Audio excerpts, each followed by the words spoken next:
I will serve as your Master of Ceremonies for this afternoon. And again, my name is Guy Lonechild. I'm the Chief Executive Officer of the First Nations Power Authority of Saskatchewan. And I say of Saskatchewan because this small but mighty organization got its start in 2011 through a memorandum of understanding with then SaskPower and the province of Saskatchewan in the interest of promoting Indigenous communities to participate in the electricity sector. And so our mission, our goals, our values, our beliefs are one of treaty principles. We believe that we should be accountable, we should be transparent, we should be building and sustaining trust, and we should be collaborators. And so what does that mean in terms of all of those values is that if we can practice those internally with each other, collaborate and build and sustain trust and be accountable and be transparent in all of our operations, then we can move forward, look people in the eye, and serve our First Nations general members with the same kind of trust and respect that they deserve. And really, First Nations have not been treated like that. Our colonial past, our history, has stated otherwise. You'll hear today a story about the relocation of many First Nations away from some very important and promising areas of the province where there was minerals and resources and economic opportunity. So that's tonight at 5 o'clock to 7 o'clock, and you will see the connection between moving people off the land and relocating them and why that was done. But the first part of our session here is about what does the future look like for clean electricity, power generation, in a province that has heavily relied upon fossil fuels, coal-fired burning plants, CCS and carbon capture and sequestration, natural gas-fired power generation, hydro development, and a whole other source of technology, mainly nuclear technology, in the form of small modular reactor technology and micro modular reactor technology. And what does that pose for the decarbonization of an economy like Saskatchewan, and how do we grow the economy? How do we grow the prosperity for Indigenous communities and people, for people like my good friend Errol, who's been at this for a long, long time in terms of advocating for Indigenous people to be in the sphere of influence, of revenue generation, so that they can take these revenues back to their home fires. So I invited Errol because he deserves to be here. He's meant to be here. And he's fighting the good fight for many young people across Turtle Island and, of course, his members. The IBEW is here. Tyler Holman, Business Manager and Financial Secretary. Do you want to wave? Mr. Tyler Holman, there he is. The International Brotherhood of Electrical Workers, IBEW, local number 2067. Tyler is Métis himself. From which community? Fishing Lake Métis Settlement? Yeah, excellent. So, without going too much into why we're here, there's a description on the back sheet of your agenda. And it's fairly self-explanatory. Hello, Councillor Shepherd. Nice to see you here. Really good to see you here. And let's get into the discussions, the presentations about Ready for SMR. And Ready for SMR was adopted from a process in the UK. And I think it comes from a process called Fit for Nuclear. And Fit for Nuclear is the United Kingdom's method of readying itself for nuclear power generation in that country. And so our partners in the Organization for Canadian Nuclear Industries, Dr. Lydia Matai is here, the SMR specialist and representative from the OCNI. Give her a round of applause. She's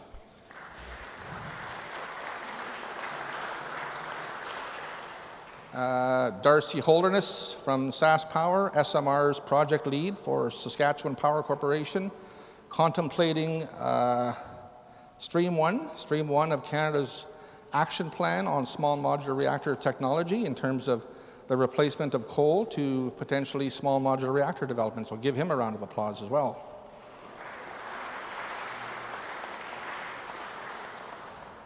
I don't butcher your name. Froze?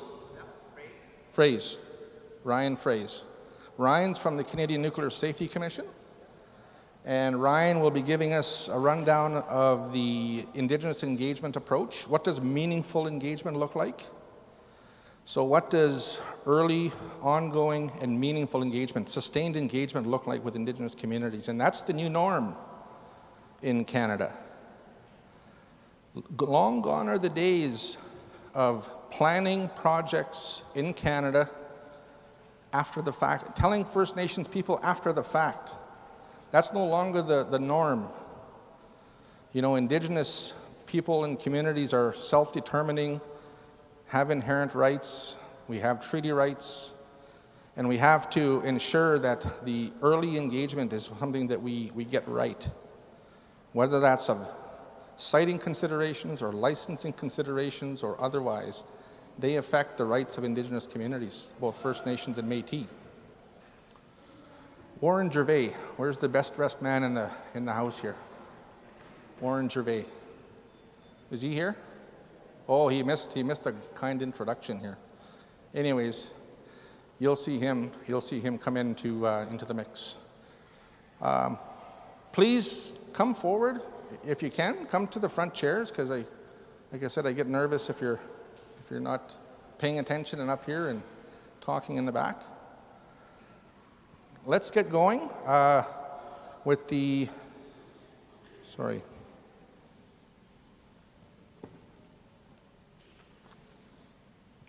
Yellow Creek Singers. So, Tyler? No, Terrence. Terrence Whitehead is from Yellow Quill First Nation. Terrence is the son of former Chief Robert Whitehead, and he's going to start us off with a few songs and get this started here today. So, Terrence? Yes. Everybody to rise. Please rise.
Look at the little kitties in the doorway there. Isn't that nice?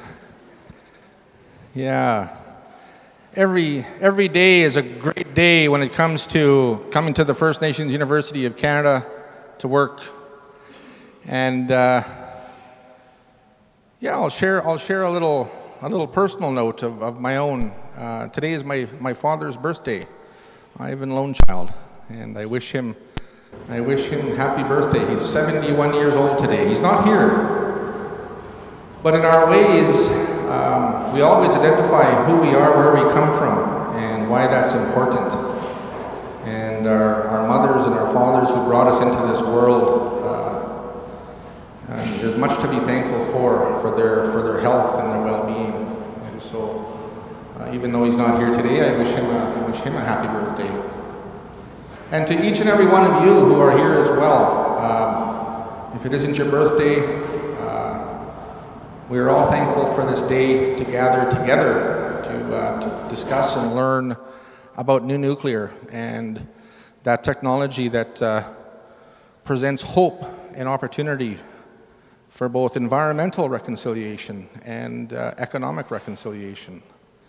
You'll hear us talk a lot about what this means in terms of to First Nations people. You'll also hear us talk about what does success look like to First Nations people. And what does reconciliation mean to First Nations people? And in our dialogues and in our information sharing sessions, we'll do this a lot over the next coming days and weeks. At this time, I want to call up a good friend of mine, Chief Michael Starr from the Star Blanket Cree Nation, whose land we enjoy this very beautiful day in this building that's situated on his territory, on his land. So, Chief Michael Starr, please give him a warm welcome.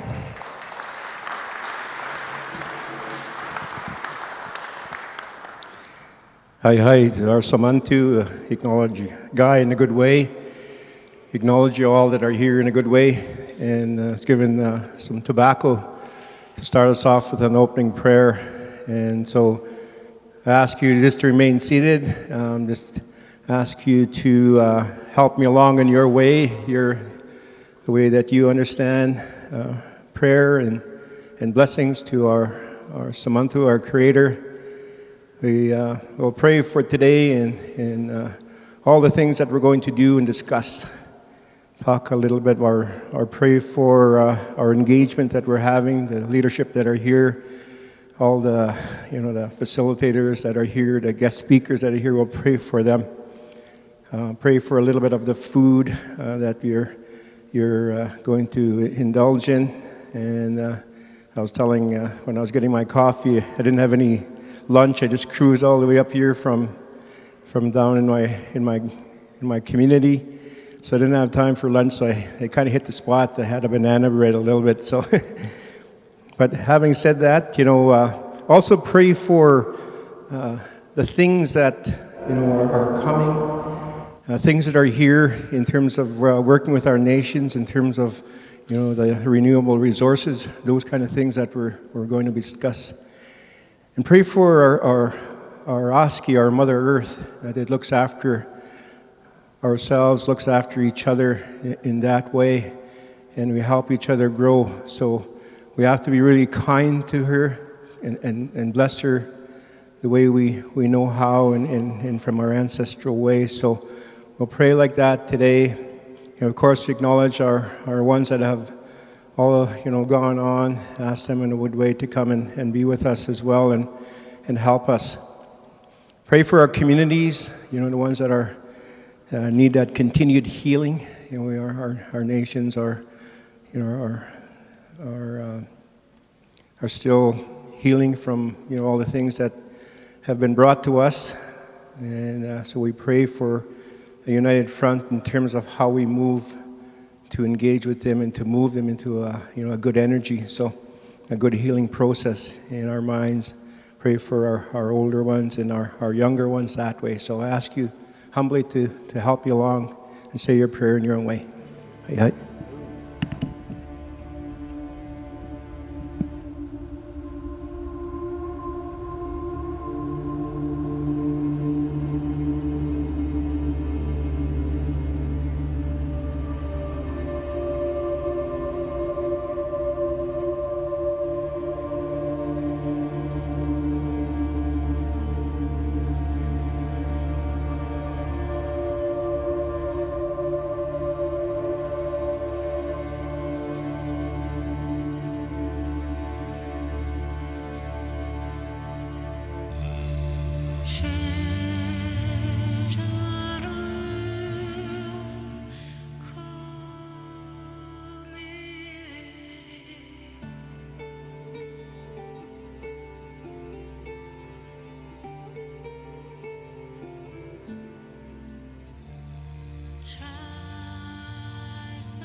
Roland, I think I want that ringtone.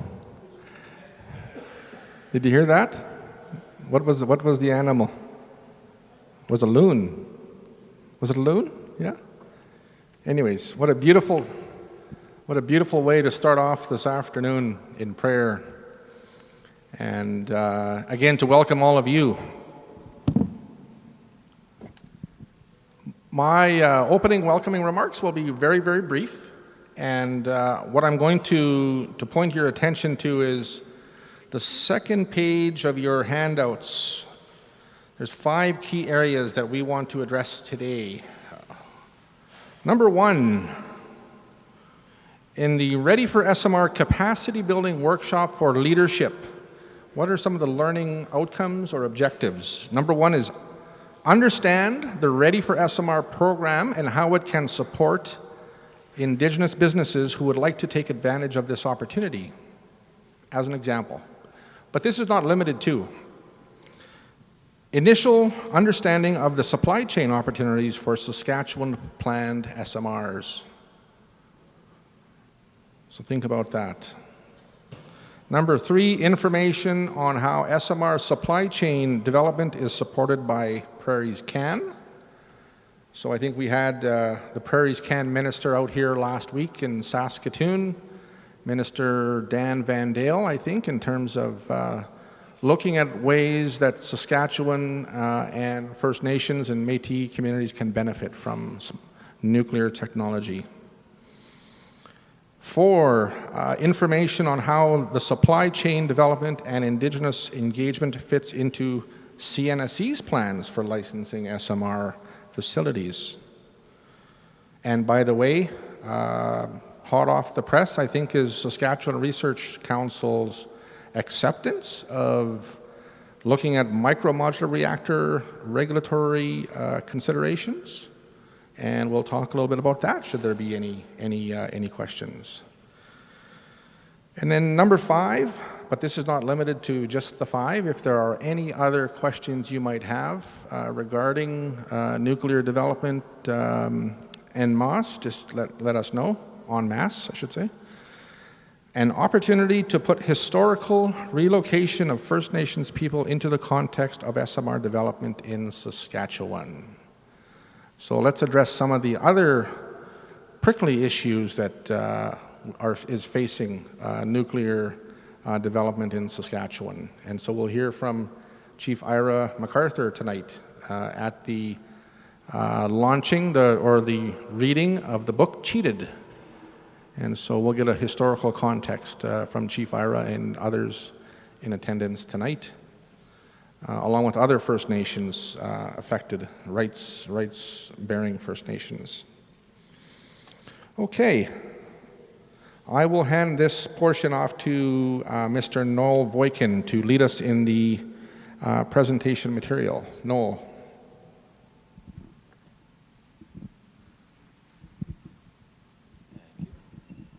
Everybody hear me okay?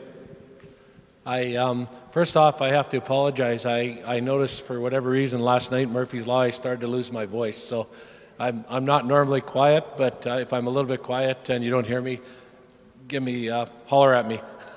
All right, so just to introduce the Ready for SMR program. So the Ready for SMR program is a 2-phase program. We started this journey in spring of last year. It took a while to get everything organized and arrange our funding partners and arrange the outcomes of the program, and realistically, it's really just starting up now. So we've had one event, OCA and I put on an event in Saskatoon in February, was it? Yeah, February. Yeah, Lydia led that event. And now this is the first event by Fnpa, and I know SIMSA has an event planned tomorrow. So we're moving it forward. So I guess that kind of jumps into point 2. The program is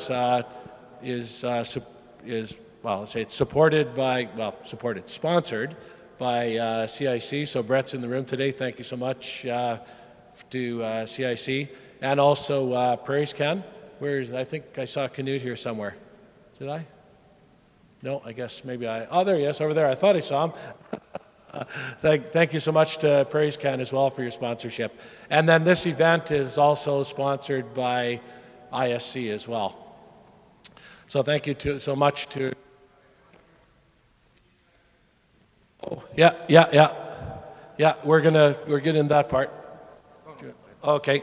Yeah. So then the three parties themselves are also contributing to the program. So Fnpa is making a contribution to the program. OCNI is, and also SIMSA through the resources that they're putting into the project. So the program is a two-phase program, as I mentioned. Phase one really is about information. So we want to provide information to Saskatchewan companies that are in nuclear energy and potentially transitioning their business to be a nuclear supplier when Saskatchewan's SMR fleet comes out and beyond Saskatchewan. One of the neat things about SMRs is we're implementing a design in Saskatchewan, but that same design will be implemented in many places across North America and ultimately across the world. So when suppliers think of this, they should think of this as a global opportunity, not a Saskatchewan opportunity. So that's the first thing.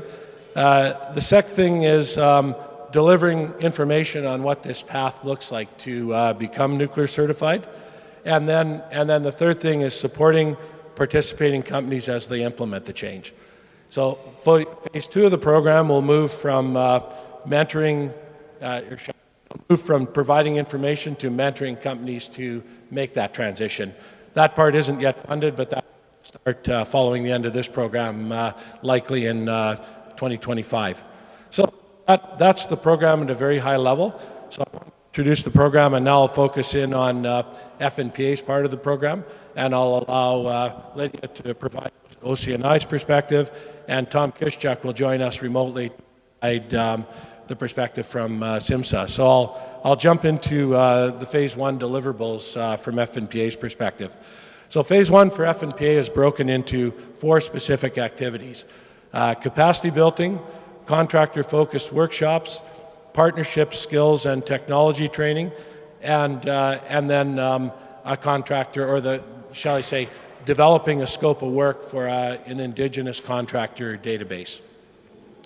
So the program that we're talking about here, this workshop, is an example of the capacity building. The capacity building part of this program is intended to develop industry information packages for community engagements, chiefs and councils, Indigenous organizations, decision-making bodies, elders, knowledge holders, community members, youth, etc. So this is really the first of a number of events to put on in this calendar year around that. We want to participate at various industry supply chain and procurement events. The Ready for SMR team, including Fnpa, will be participating at the upcoming Canadian Nuclear Society conference in June, and also at the Saskatchewan Mining Association supplier workshop in May. And then we want to deliver community-level information sessions for interested Indigenous businesses. So if this is something your community is interested in, we should talk offline. So we also want to put 2 larger contractor-focused workshops. That'll be 2 one-day workshops focused on educating Indigenous contracting companies on the requirements to become nuclear certified. It'll provide information on nuclear business processes, quality management systems.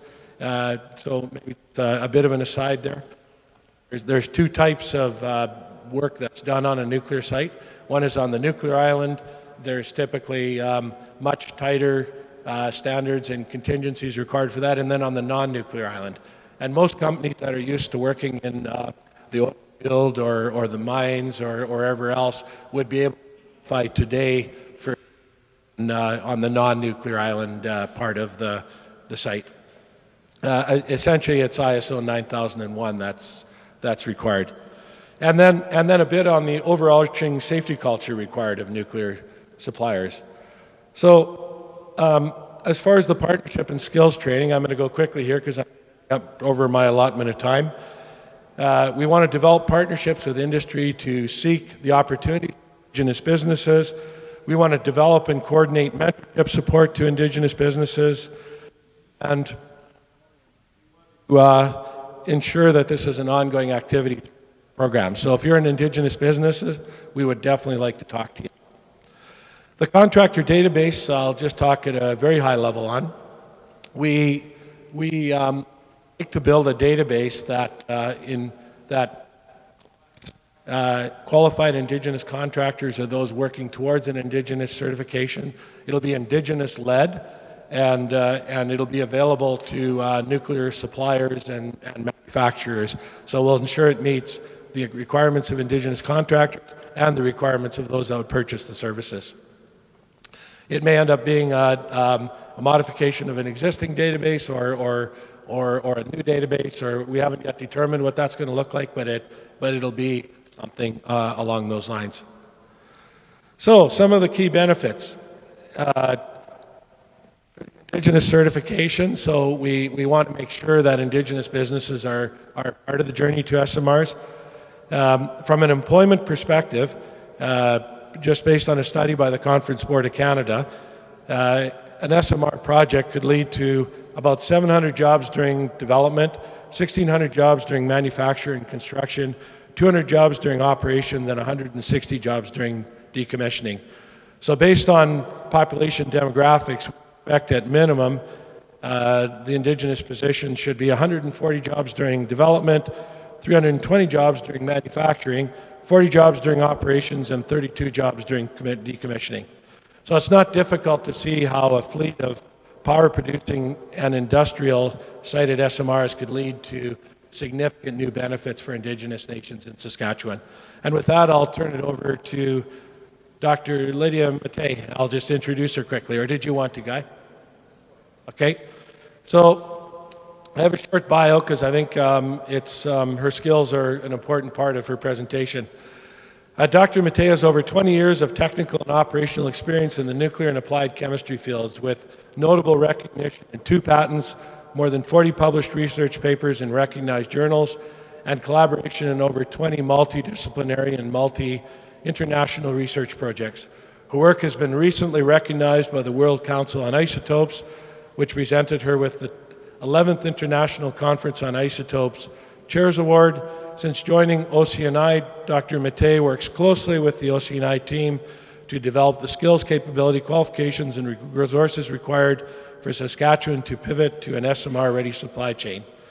Dr. Matei received her PhD in chemistry and radiochemistry from the University of Bucharest in Romania. She pursued postdoctoral studies in cyclotron-produced isotopes at the University of Sherbrooke. Most recently, she completed a certificate in business management and marketing from the Edwards School of Business at the University of Saskatchewan. With that, I'll turn it over to Dr. Matei.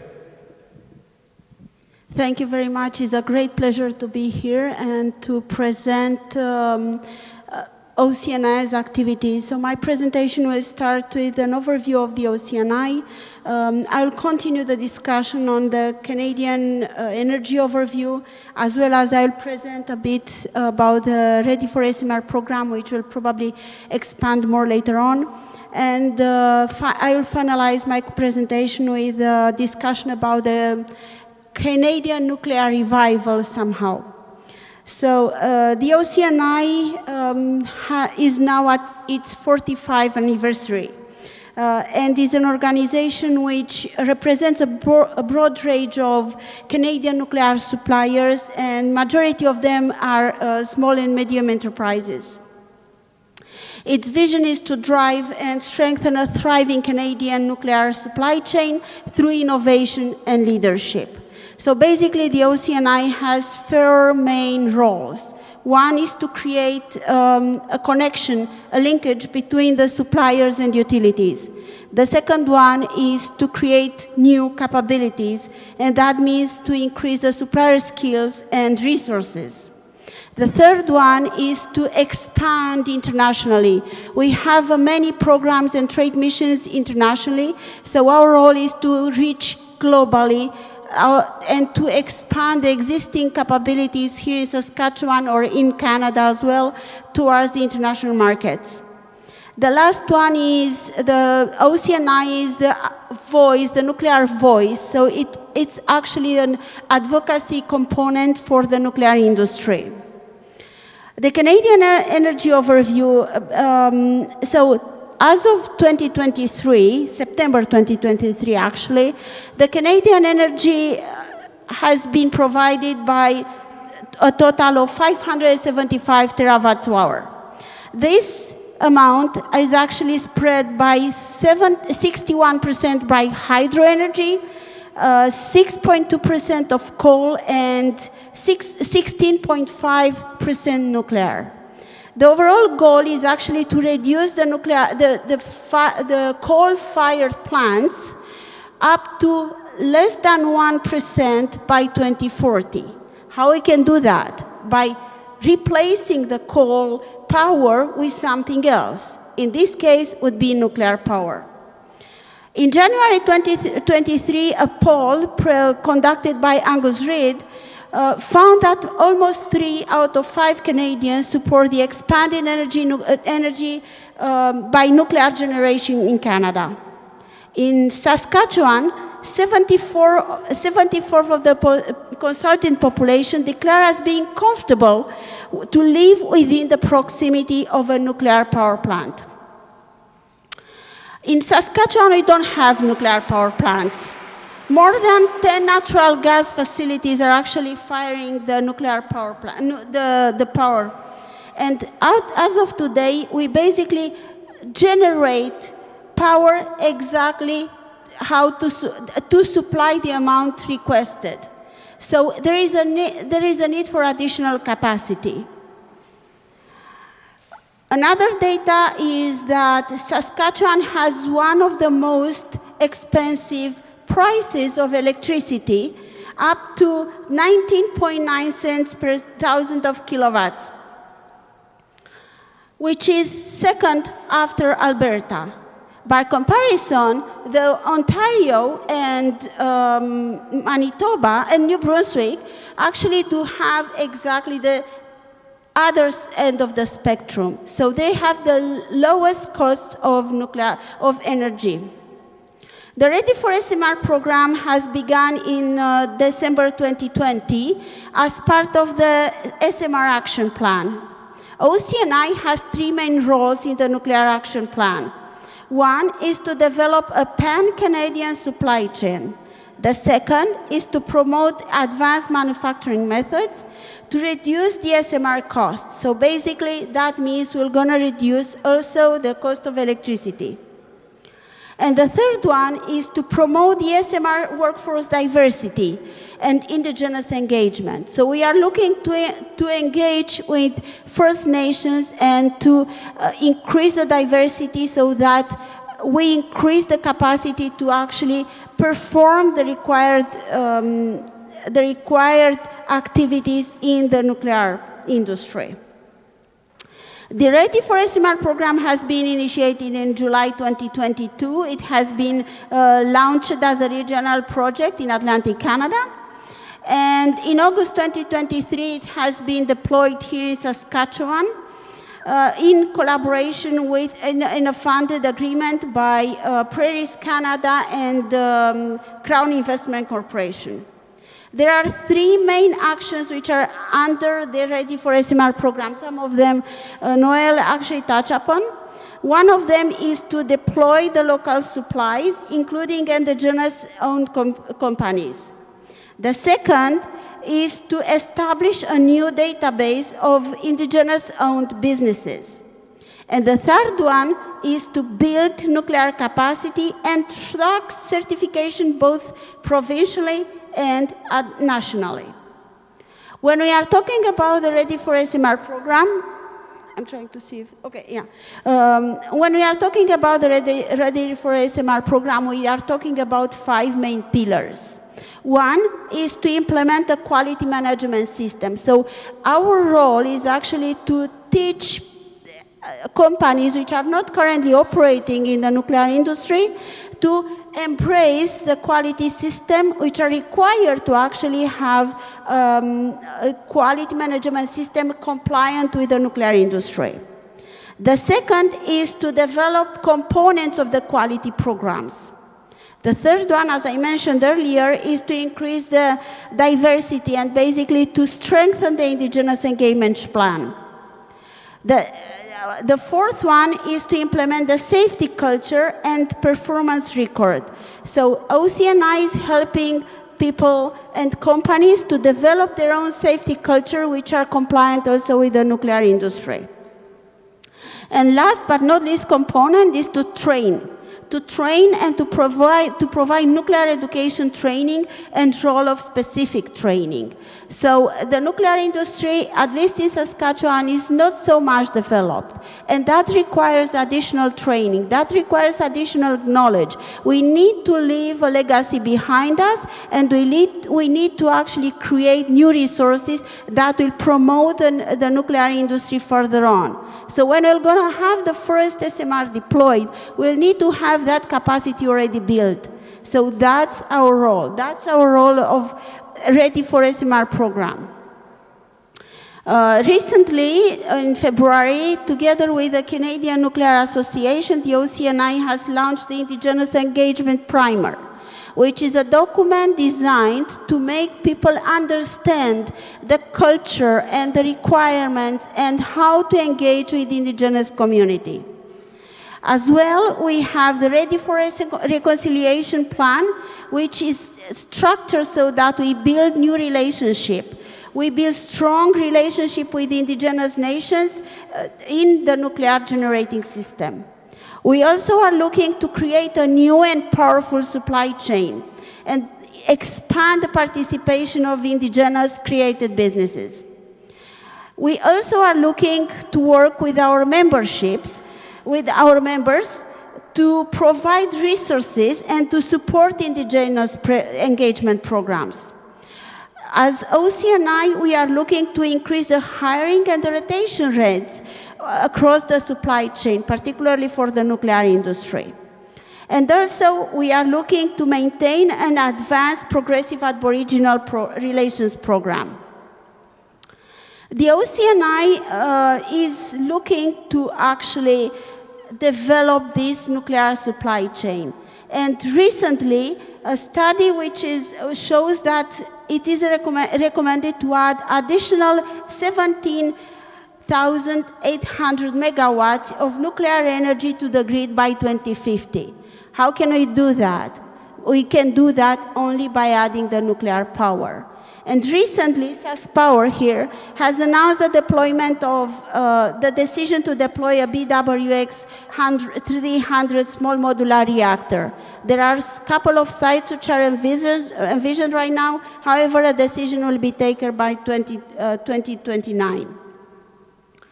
In Canada, the nuclear program is already developed in most of the areas. Saskatchewan needs to continue this development. However, in deployment of nuclear power, there are still risks and actions that need to be taken. One of them is to continue the reconciliation with the Canadians, Indigenous people. The second, it still remains a concern what we do with the fuel. So that's a problem that needs to be solved, and the nuclear specialists are working in this regard. However, it's still a problem. We need to develop a training action plan and to develop new skills and new labor force. And last but not least, having CNSC on my right, one of the conditions is to have licensing, appropriate licensing for small modular reactors. And in my closing remarks, I want to remind you that OCNI has basically 4 main pillars. One is to create connections. The second is to create capacity. The third, it's international reach. And fourth, it's your voice and our voice in the nuclear industry. Thank you very much. Thank you very much, Dr. Lydia Matai. And Dr. Matai is how many months into your new role with OCNI? 6 months? 3 months. 3 months. Pretty new. And so Fnpa and OCNI have a history of about 3 years together or so. And we were highly successful in getting a provincially funded initiative in Ontario, the province, to work with trade unions, the IBEW, the Carpenters Union, and many others, and create placements at Ontario Power Generation and other locations across the province in Bruce County and Durham County and others. So we have had a really good run, I think, so far, and I think there's much more to come when it comes to collaboration here in Western Canada. Before we go to the next presenter, who's Anne Ballantyne from, she's on. Oh, Tom first? Okay, Tom, we're gonna go to Tom first, but it looks like Anne has logged on. Are there any questions for, that arise so far in the back of your mind? And please don't feel like there's no such thing as a dumb question in this circle, because we're all learning. We're all learning about the electricity sector, what it takes to flick the light switch on and have reliability and affordability and a whole host of other things. So please don't be shy to ask for the mic, because this is your forum, and we'd like to ask if there's any questions before we move on. Yeah, question. Okay. Justin. Justin or Errol? Errol?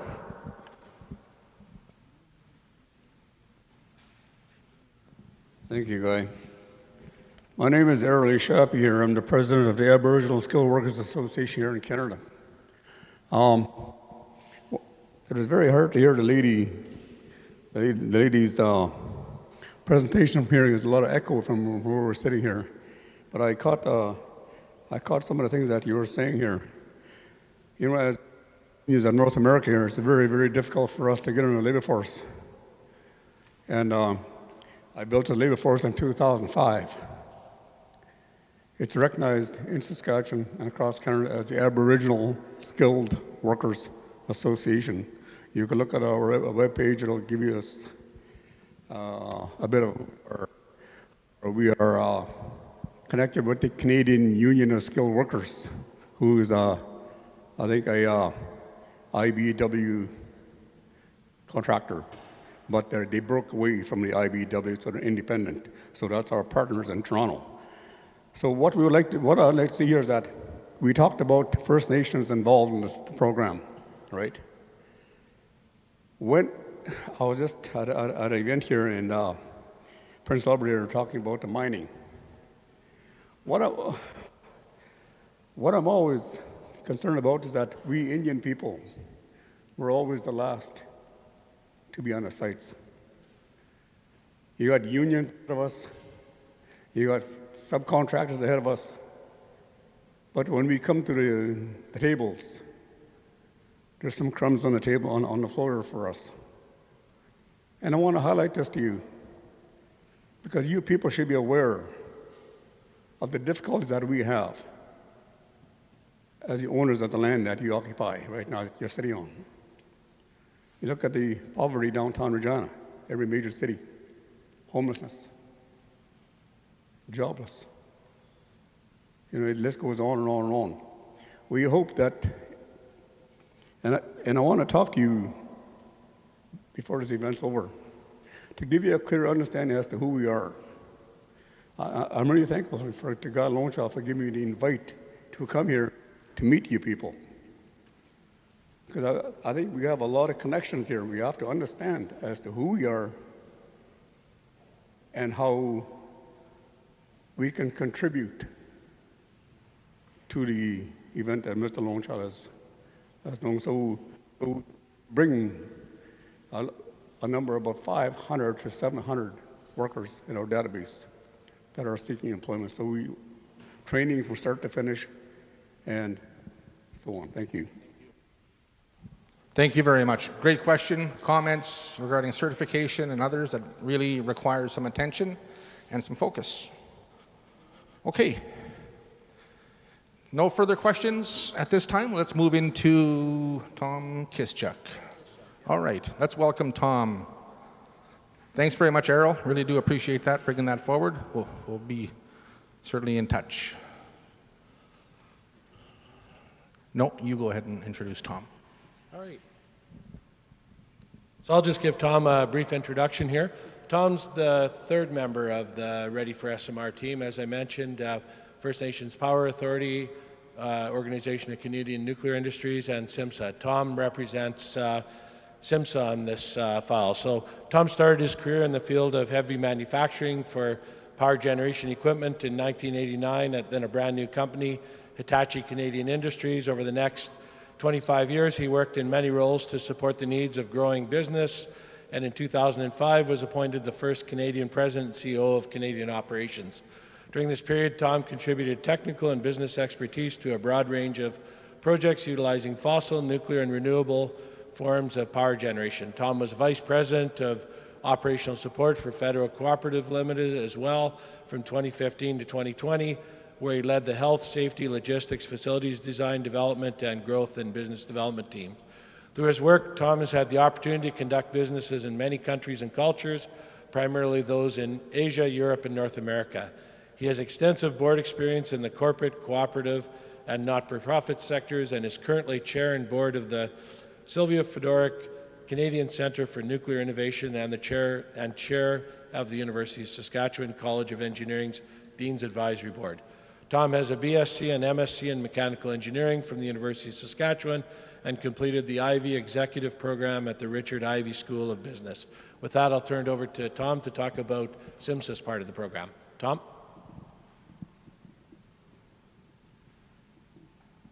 Good afternoon. Can you hear me? We can hear you, Tom.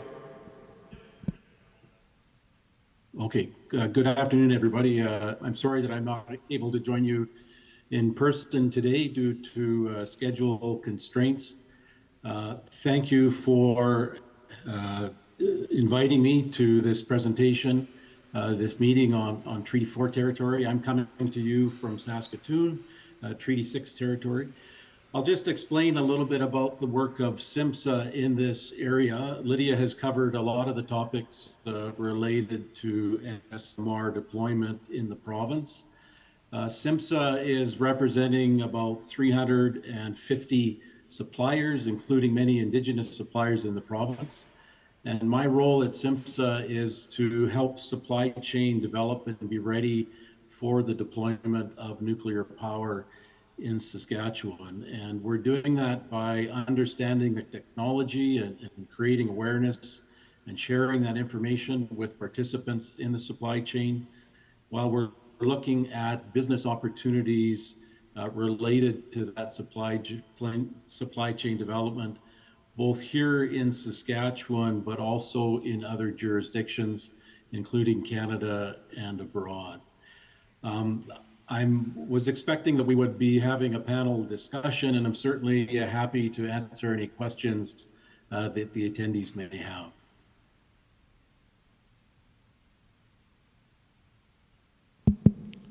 Questions for Tom? The Saskatchewan Industrial and Mining Supply Association is one of FNPA's partners in all of this, along with the OCNI. Questions regarding opportunities for collaboration with other like-minded individuals or business owners or contractors in that specific sector.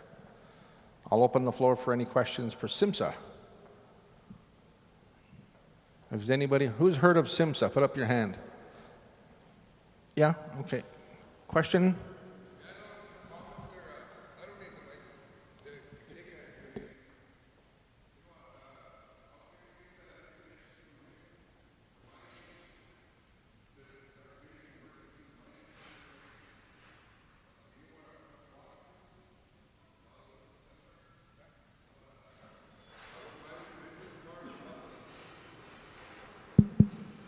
The question, Tom, was Kawakatus First Nation in central Saskatchewan, south central Saskatchewan, wants to collaborate and get information from CIMSA. How does he go about contacting you? Because obviously there's a need for sharing of information on the initiative.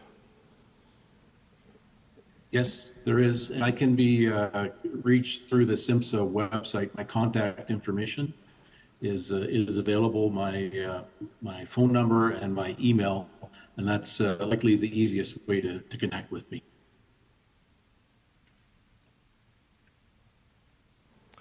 Can you speak a little bit, maybe go into more detail about SIMSA's outreach to Indigenous contractors so far? Can you give us a flavor of what you've got in terms of information and initiatives? Yep. So SIMSA is collaborating and partnering with Fnpa and OCNI through events like this, and supporting other engagements events in the province when requested. And we're available to be, for discussions. You can contact us to arrange a meeting, and if you would like us to be attending an event, we can certainly look at that as well. As a takeaway, I think what we can do is we can ensure that that's the case. So that request there, we can make sure that happens. Is that okay? Or is there more to think about? Any other questions? Okay, always I think we can do better in terms of our organization, SIMSA and FNPA and others. So let's make that a takeaway. Okay. If there isn't any further questions, Tom, is that the end of it for him? Okay, Tom, thanks very much. We sure do look forward to your in-person presentation the next time that we gather. Okay. And that'll be in the Treaty 6 territory, I believe, in Saskatoon next month. Okay. Thank you, Tom. Okay, back to you. Great. Next, we're going to make a little bit of a swap here. We're going to switch around the supply chain presentation from SaskPower and PrairieScan. So next on our list then will be one of our sponsors on the program, Prairie's Economic Development Canada. So I'm going to just introduce Anne Valentine, Manager of Strategic Initiatives and Ecosystems at Prairie's Economic Development Canada in Saskatoon. Anne and her team administer and coordinate programs and programs and project activities to support PrairieScan's strategic priorities, including enterprise and ecosystem development, tourism growth, and community and Indigenous development, and growth and strategic and signature initiative development and implementation, i.e. They're the lead for critical minerals, value-added ag, SMRs, nuclear, et cetera, to accelerate new value, competitiveness, economic growth, build a greener economy, and to foster a more equitable and inclusive economy. And provides advice, strategic oversight, leadership, and direction to advance the region's priorities, plans, and projects. Anne has extensive experience in leading and designing and implementing a diverse range of strategic innovation and collaboration partnership initiatives and programs in both the public and private sectors. Throughout her career, she has been an active contributor to innovation and competitiveness. She has expertise in facilitating and effectively activating public-private partnerships, assisting companies to position themselves to compete and grow, and has a passion for commercializing R&D and institutional science with a focus on value-added growth. With a proven track record working in both scientific and business environments, successfully bridging the cultural gap between the science community and the industrial community and other organizations, and continues to connect the ecosystem of Canadian institutions, organizations, and firms, promoting collaboration, innovation, science and technology, and economic development and growth in Canada. With that, I'll turn it over to Anne for a presentation from Prairie's Economic Development. Can you hear us, Anne? Thanks for the kind introduction. Can you guys hear me okay? Awesome. Thanks, Rebecca. I'll let you know when to flip the slides. Thank you so much for helping out. Hello, bonjour. My name is Anne Valentine, and I'm the Manager of Strategic Initiatives and Ecosystems at Prairie's Economic Development Canada, the Saskatchewan region. I'm sorry I can't join you in person today. Conflicting schedules just didn't work, and I really apologize. I would have rather have been there in person. I'm here to discuss with you the growing opportunities in a sustainable future and some of the rapidly growing SMR and nuclear opportunities for Saskatchewan manufacturers and suppliers. I'm also pleased to discuss a little bit about our organization at PrairieScan and the role we can play in helping Saskatchewan businesses and organizations participate in these opportunities. Next slide, please, Rebecca.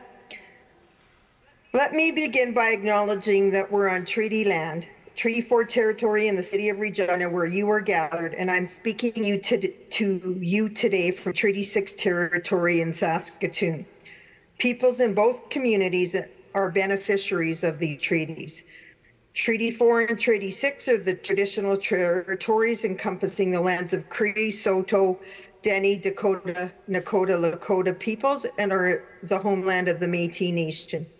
We respect and honor the treaties that were made on all territories. We acknowledge the harms and mistakes of the past, and we are committed to move forward in partnership with Indigenous nations in the spirit of reconciliation and collaboration. Next slide, please. A sustainable future presents many opportunities for economic development and reconciliation.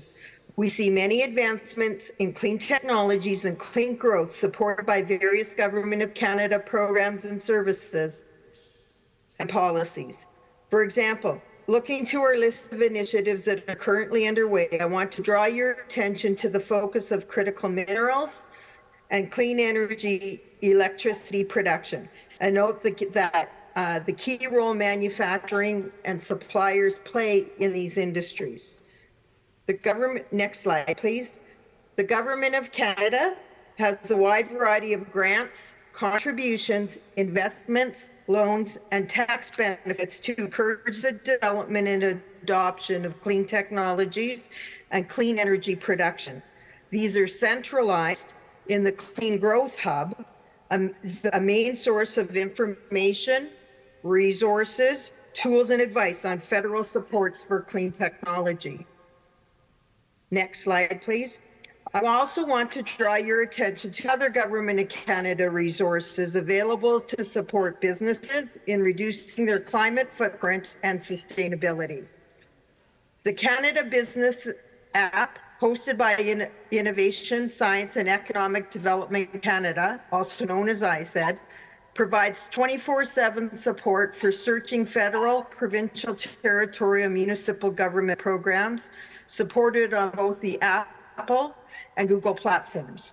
The Business Development Bank of Canada's Climate Action Centre provides resources and information on business climate footprint and sustainability. And Export Development Canada provides a range of services relating to clean tech and clean energy export, including project financing, research, and intelligence support. NRC IRAP staff provide advice, connections, and funding to help Canadian small and medium-sized businesses increase their innovation capacity and take ideas to the market. Indigenous Services Canada works collaboratively with partners to improve access to high-quality services for First Nations, Inuit, and Métis.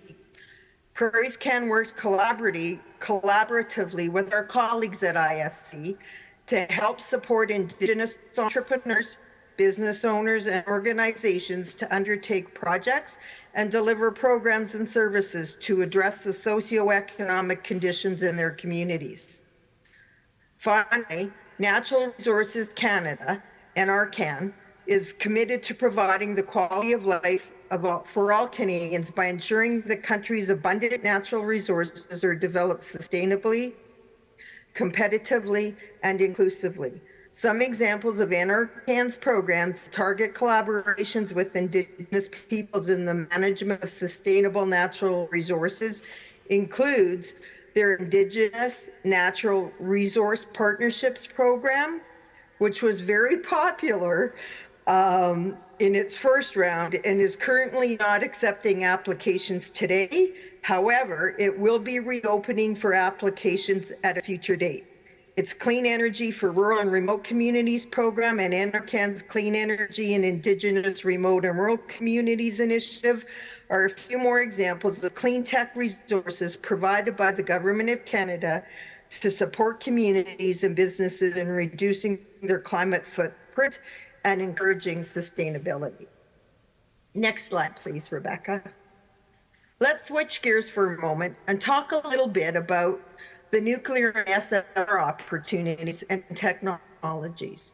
In Saskatchewan and Ontario, prospects are focused on the GE Hitachi boiling water reactor Model 10, the 300 megawatt BWRX 300 series of SMRs, prospects that are matched by commitments across the globe for deployment of this model in Sweden, Poland, and Estonia. SAS Power, Darcy will be talking more about that shortly, has selected the GE Hitachi BWRX 300 as their preferred SMR technology for utility power generation. Other SMR models are also finding niches for additional industrial applications. Westinghouse Electric Company is advancing its eVinci microreactor, a 5 megawatt reactor model with MOU signed in Saskatchewan, Finland, and Slovakia. Westinghouse and the Saskatchewan Research Council are collaborating on the deployment of the Westinghouse eVinci battery for industrial, rural, or remote applications. There are also other technologies that are actively being marketed in the province, including the X-Energy XE100, the Westinghouse AP300, and the Westinghouse AP1000. Alberta and Nova Scotia are also exploring other models of less than 300 megawatt SMRs. ARC, Moltex, and Terrestrial Energy and others are also developing various designs. And large nuclear, those above 300 megawatts, continue to develop across the globe.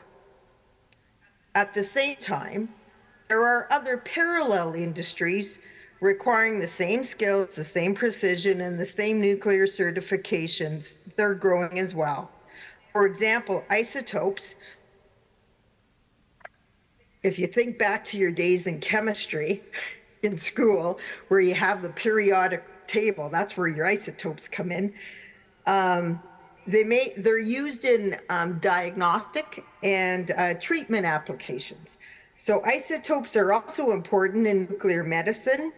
Think of an MRI or a CT scan, oil and gas exploration, agricultural, radiopharmaceutical sciences, industrial applications, environmental tracing, and biological studies and national security.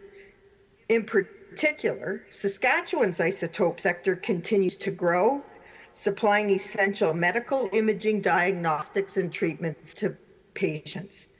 Really, what I'm trying to say, there's lots of opportunities around the nuclear industry in Saskatchewan, in Canada, and globally.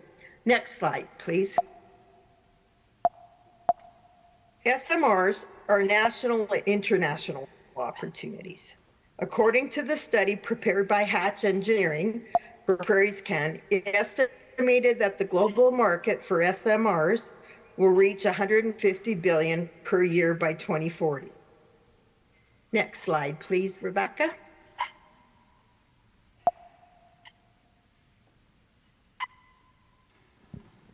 Natural Resources Canada estimates the SMR deployments could result in up to 6,000 new jobs and $10 billion annually between 2030 and 2040. An economic impact study by the Conference Board of Canada for SAS Power calculated that SMR deployment in the province could generate $1.6 billion in GDP between 21 and 23. There are some of the economic opportunities that the Government of Canada's SMR roadmap and action plan that Fnpa was very much a part of and a leader in, that aim to bring about by capitalizing on Canada's world-leading expertise, building robust supply chains, and seizing first-mover advantage. These whole of government initiatives, combined with investments totaling $1.1 billion across multiple Government of Canada departments, demonstrate the importance of SMRs as a Canadian opportunity and a global opportunity. Next slide, please.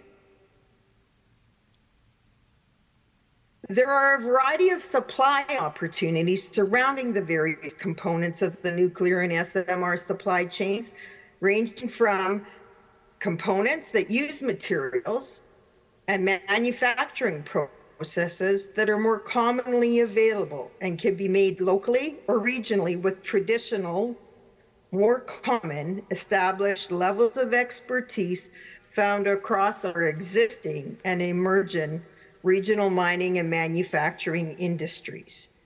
And then there are some that are far more sophisticated and complex that require higher levels of certification. Each of these opportunities is surrounded by a full supply chain, ranging from fuel supply to waste management logistics. These are full spectrum opportunities requiring not only advanced manufacturing like robotic machining and laser cutting and cladding, but also logistics, shipping and transport, consulting and professional services, safety services and supplies, recruitment and training services, and maintenance services like any other large industry. That's where SIMSA comes in. We have a lot of the capabilities in our backyard. As major vendors have well-established sourcing processes, we have to make sure that the capabilities of our Saskatchewan businesses and organizations are known about to the vendors and to their prime contractors. There are large and multi-layered opportunities, innovative, green, and growing opportunities. Our role at Prairies Can is to help position Saskatchewan companies so they can make the most of them. Next slide, please. Let me tell you a little bit about Prairies Can and where we fit in. We're the federal government department that diversifies the economy across the Canadian prairies. Our roots lie in the establishment of Western Economic Diversification Canada, known as WD, nearly 40 years ago, a department created to provide tailored support to Western economies and to provide a channel for a Western voice to the federal government. In 2021, it was recognized that Pacific and prairie challenges are different and diverse, and that independent departments would provide better services to the distinct regions. So we were split apart and became Prairies Can, Alberta, Saskatchewan, and Manitoba, and Pacific Can is BC. Our new department, next slide please, Prairies Can has 4 key roles. We act as conveners, advisors, pathfinders, and investors in support of the prairies economy. I'd like to highlight some of these Saskatchewan strengths we have seen both as Prairies Can and WD.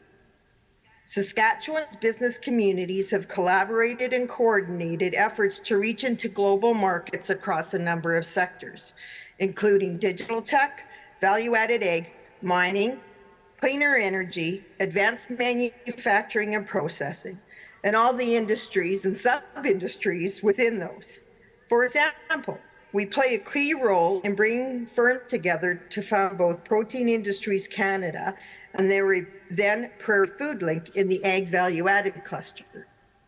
We've also supported the work of SIMSA and the work that they're doing in building and coordinating the industrial supplier sectors and are proud sponsors of SIMSA's industrial concierge services.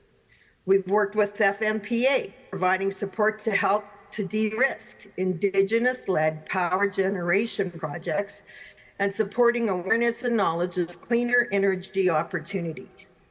In partnership with Crown Investments Corp, Prairies Can is working with and supporting this initiative of Fnpa, SIMSA, and OCNI in the Ready for SMR to help our Saskatchewan businesses better understand what opportunities exist, enabling Saskatchewan and Canada to play a leading role in the deployment of SMRs to provide clean, sustainable power and a prosperous, inclusive economy. These organizations also benefit from Prairies Can's advisory and advocacy work. Our meetings with our clients have shown us the globally competitive welding capacities of J&E Welding, for example, or SRC's first in North America rare earth elements processing, or Dyna Industrial's advancement to a fully integrated machining and fabrication company with a global presence.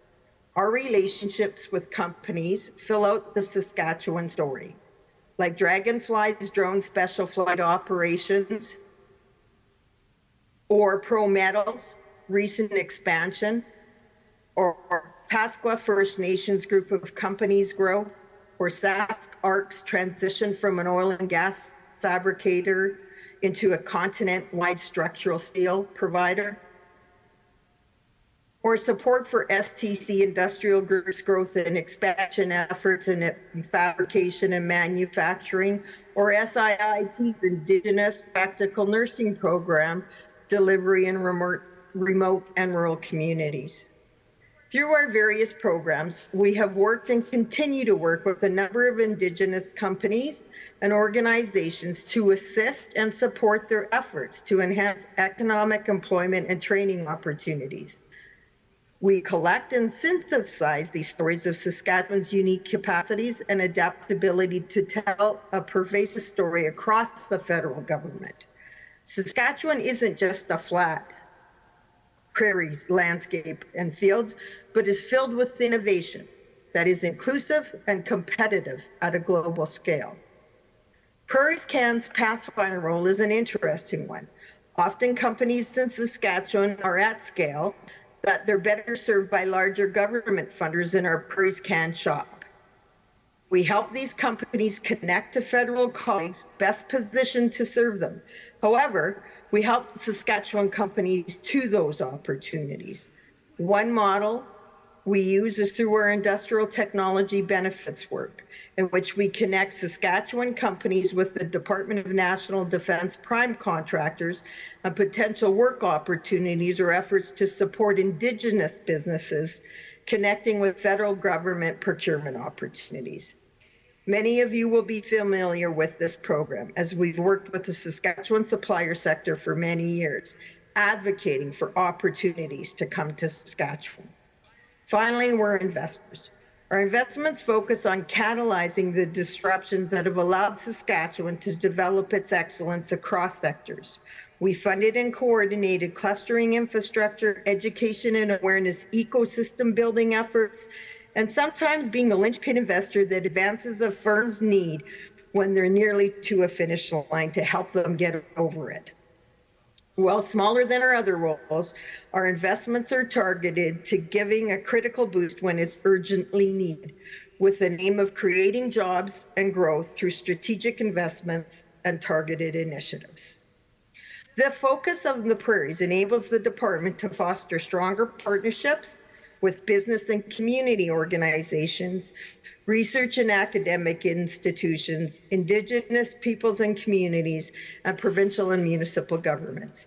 These connections help PrairieScan reflect prairie perspectives in national decision-making. We are proud to be able to assist the people of the prairies to grow and transform and achieve long-term success. Next slide, please. Our programs are targeted at serving specific roles in the Saskatchewan ecosystem by providing funding for businesses and not-for-profit organizations with projects that advance economic growth and diversity in the prairie provinces. Our Business Scale-Up and Productivity Program stream provides repayable funding to high-growth businesses that are actively scaling and producing innovative goods and services and technologies. Our Regional Innovation Ecosystems Program provides repayable and non-repayable contributions to nonprofit institutions and ecosystem organizations to implement innovations that accelerate sector growth. Our Community Economic Development Diversification Program provides non-repayable funding to not-profit organizations to enhance community capacity and economic resiliency, supporting business development and community economic growth. And then our Tourism Growth Program provides funding to support communities, small and medium-sized businesses, and not-for-profit organizations in developing tourism products, experiences in the Prairies provinces. We invest in your projects that create a stronger, inclusive economy on the prairies. We connect you with other key players to create mutually beneficial business enterprises. And we can help pathfind your project to other sources of funding and expertise to help grow your business and get your projects or services to market. Next slide, please, Rebecca. Some of you would have also participated in our discussions over the past year around the building a green prairie economy. Prairies Can is the lead fast with implementing. Prairies has done the work through our consultations to develop and pass through Parliament the Building a Green Prairie Act. This act provides a framework for us to do better, to coordinate amongst federal departments to support and build on the strength and ingenuity of the prairie provinces. Based on what we heard from the extensive consultations we undertook recently, the framework encourages collaboration action in 5 priority areas: growing key regional sectors, including value-added ag, natural resources, and manufacturing; the effective movement of goods, people, and information; expanding and capitalizing on clean electricity; community economic development; and economic reconciliation and inclusive growth. We believe that ongoing collaboration among all levels of government, Indigenous leaders, industry, and community partners, like all of you here, will help build opportunities to grow a stronger, more sustainable, and inclusive economy that benefits everyone. To help advance the implementation of the framework, Prairies Can is dedicating $100 million of existing funds across the prairies to support projects aligned with the 5 priority areas. As we approach implementation of this framework, we are eager to use the tools and approaches it offers to support both nuclear and other areas where Saskatchewan shines. Next slide, please. We know that Saskatchewan and the prairies contribute greatly to the Canadian economy, and that Saskatchewan has many things that Canada and the world need. And as the world continues to move towards a lower carbon economy, a key question on which we must collectively focus is how to build the prairie advantages. So let me summarize some of Prairies Can work in the SMR space so far. We've contributed to the SMR roadmap and action plan and the various ongoing governance, mapping, evaluation, and coordination pieces since 2018. In 2021, we developed the first nuclear asset map, identifying partners, resources, and SMEs, firms. That same year, we initiated our supply chain study, providing third-party validation of our understanding of assets and confirming capacity in Saskatchewan and Alberta. Now we're in a third phase, working with those identified assets to spread the information, the awareness, and enable suppliers to move into the nuclear space. We see enormous technical capacities and innovations across the sector, and we're bridging gaps to bring those capacities to nuclear qualification. Prairies Can has led and continues to contribute to Saskatchewan's nation-leading efforts in deployment of both small and micronuclear modular reactors. We've also recently partnered with Crown Investments Corp, including a study of uranium milling to reactor supply chain, as well as a nuclear ecosystem workforce effort. Nuclear development presents real opportunities for innovation, for jobs, for reconciliation, and for growth. This is an area where we can continue to progress and through collaboration, build opportunities for Saskatchewan and our changing economy. Next slide, please. It is important to note that Prairies Can is not alone in its support for a sustainable future and clean electricity. We're seeing increasing support for SMRs across government departments, including a recent investment of $50 million from Natural Resources Canada in support of our Saskatchewan SMR development. Prairies Can is the regional face of a government-wide initiative, and we're happy to connect local firms with our government partners. Next slide, please. And our next steps begin today. SMRs are an area of strong potential for economic reconciliation and alignment among nations, and we are eager to continue enabling this opportunity. You'll see 5 names appear on the screen in front of you. This is our Prairies Can Saskatchewan Region SMR team, which spans the organization from strategy to programming. Our programming side is working directly to support Saskatchewan suppliers and organizations that are building capacity to participate in nuclear supply chains. And I encourage those interested to get in contact with myself, Matthew Dalzell, who is our nuclear project lead within Prairies Can.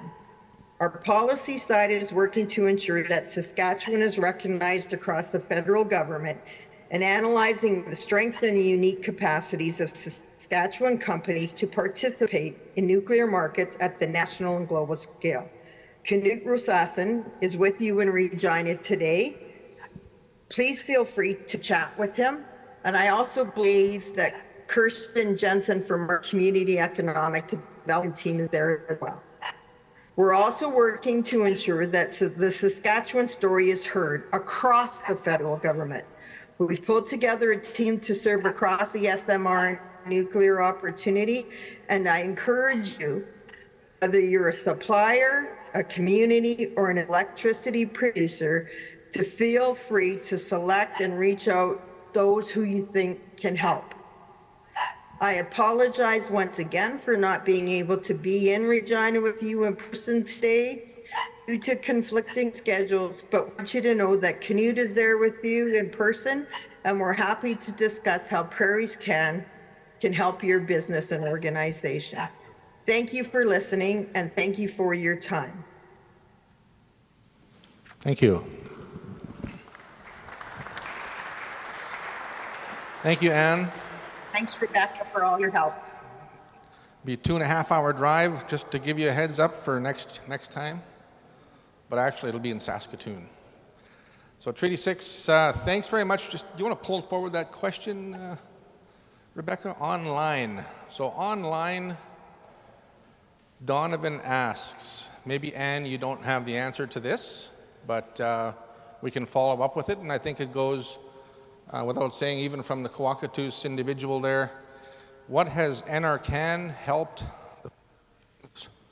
by project in the last 40 years? So I know that's mainly an NRCan question, but it looks like $50 million went to Sask Power from Natural Resources Canada, and another $24 million went to Sask Power from ECCC. So $74 million in capacity funding for our Crown Corporation. What is being invested in First Nations capacity? Because I think it's one thing to put money into other organizations like the Center of Excellence and Fnpa, but it's more meaningful if these capacity dollars actually hit the road to First Nations. So maybe we'll get into that question with Sask Power a little bit. Maybe, maybe not, I don't know. And can you sort of lay out what's the roadmap for building capacity in First Nations communities from Prairies Can and NRCan's perspective? Well, I mean, you look at some of the programs and those investments, like you said, Guy, there has been a very recent investment in the Centers of Excellence from NRCan to help with that capacity building side of it. We have done the same and will continue to do where we can from our own programming dollars. But we also can act from the other side and help our colleagues in Ottawa and across the federal government understand what the needs for capacity building are within our First Nations and our Indigenous nations. It's not necessarily very apparent up front. And so part of what we need to do through these types of forum is identify what those challenges and needs are and then collectively work together to find a way to address it and bring that message back. So where we can, we will help advocate, but we'll also help put our heads around the table and find out what those needs are and what the exact opportunities are, so that we can articulate the story better and bring it forward. Okay, If that's of help, yes, I God, think that if you would know be, where I'm coming from, we'll yes, help that would, facilitate it. We can bring the people together. We're happy to talk about it and raise the issues and the opportunities and the needs. excellent. Good comments, good feedback. Any other questions in that regard? You're next? All right, let's go. Let's go with SaskPower. Ann, thanks very much for that contribution. Look forward to seeing you in Saskatoon, Treaty 6 territory. And I think Thank you. just by Thanks for having me. just by popular demand, I think we're going to also run this in Treaty 6 territory in Edmonton. So for the Treaty 6 First Nations of Alberta as well in May sometime. So anyways, Mr. Darcy Holderness is on the hot spot.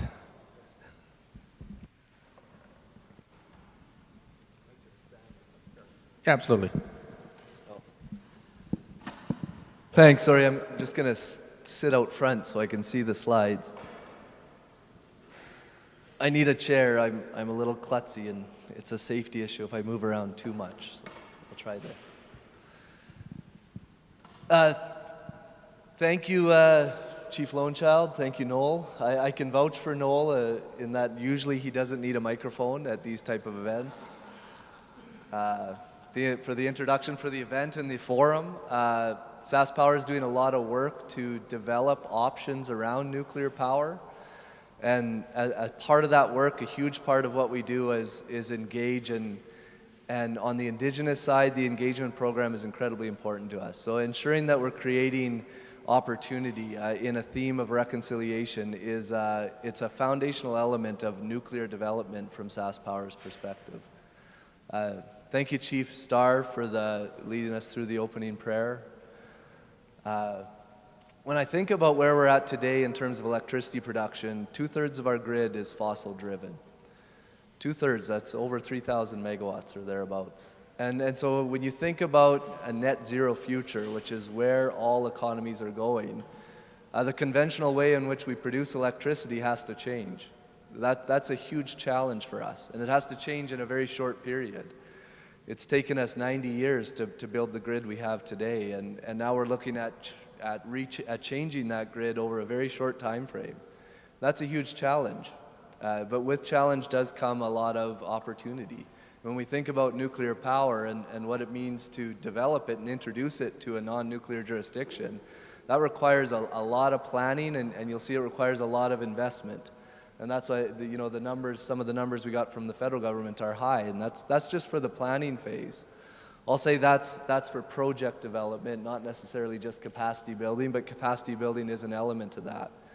Nuclear projects require a lot of upfront spending, and with that does come a lot of opportunity. So we're very happy to share and build as much awareness through the province, and important stakeholders like Fnpa and SIMSA and OCNI, and CNSC and Prairies Can. Prairies Can is the economic development arm of the federal government for Saskatchewan, are very important to us as we go forward.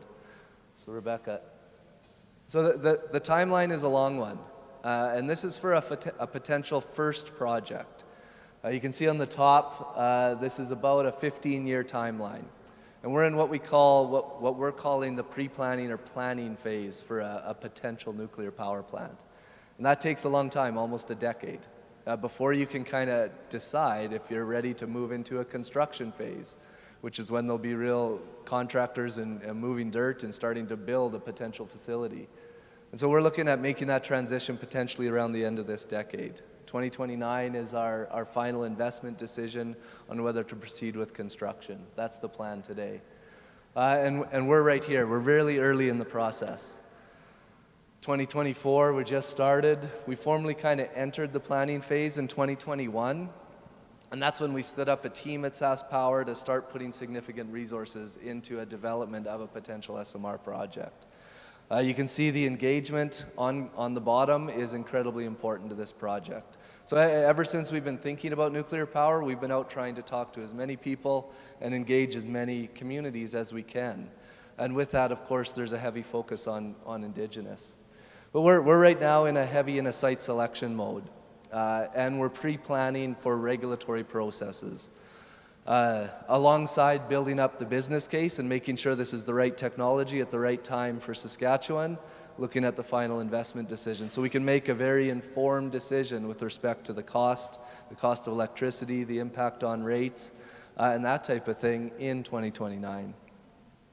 But it's opportunity too. Like Chief Lonechild mentioned about the pictures in the doorway, or the faces in the doorway, sorry.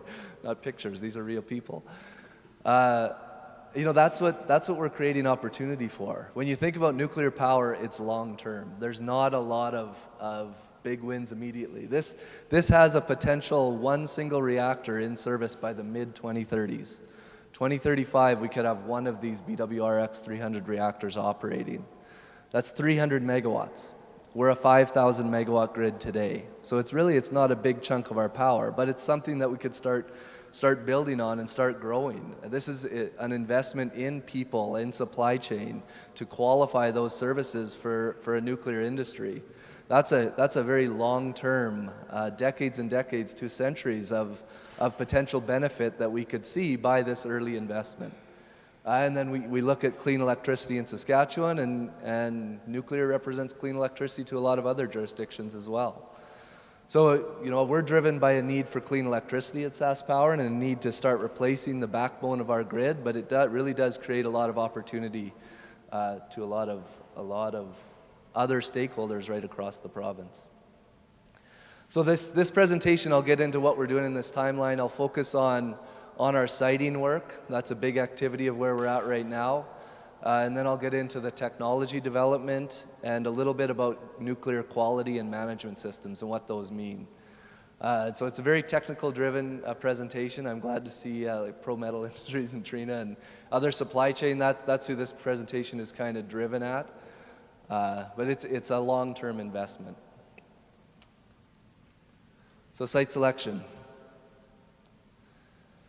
So you can see site selection is an early thing. Before you really have a project that you can consider impacts on, you need to have a site and you need to zone in on the technology.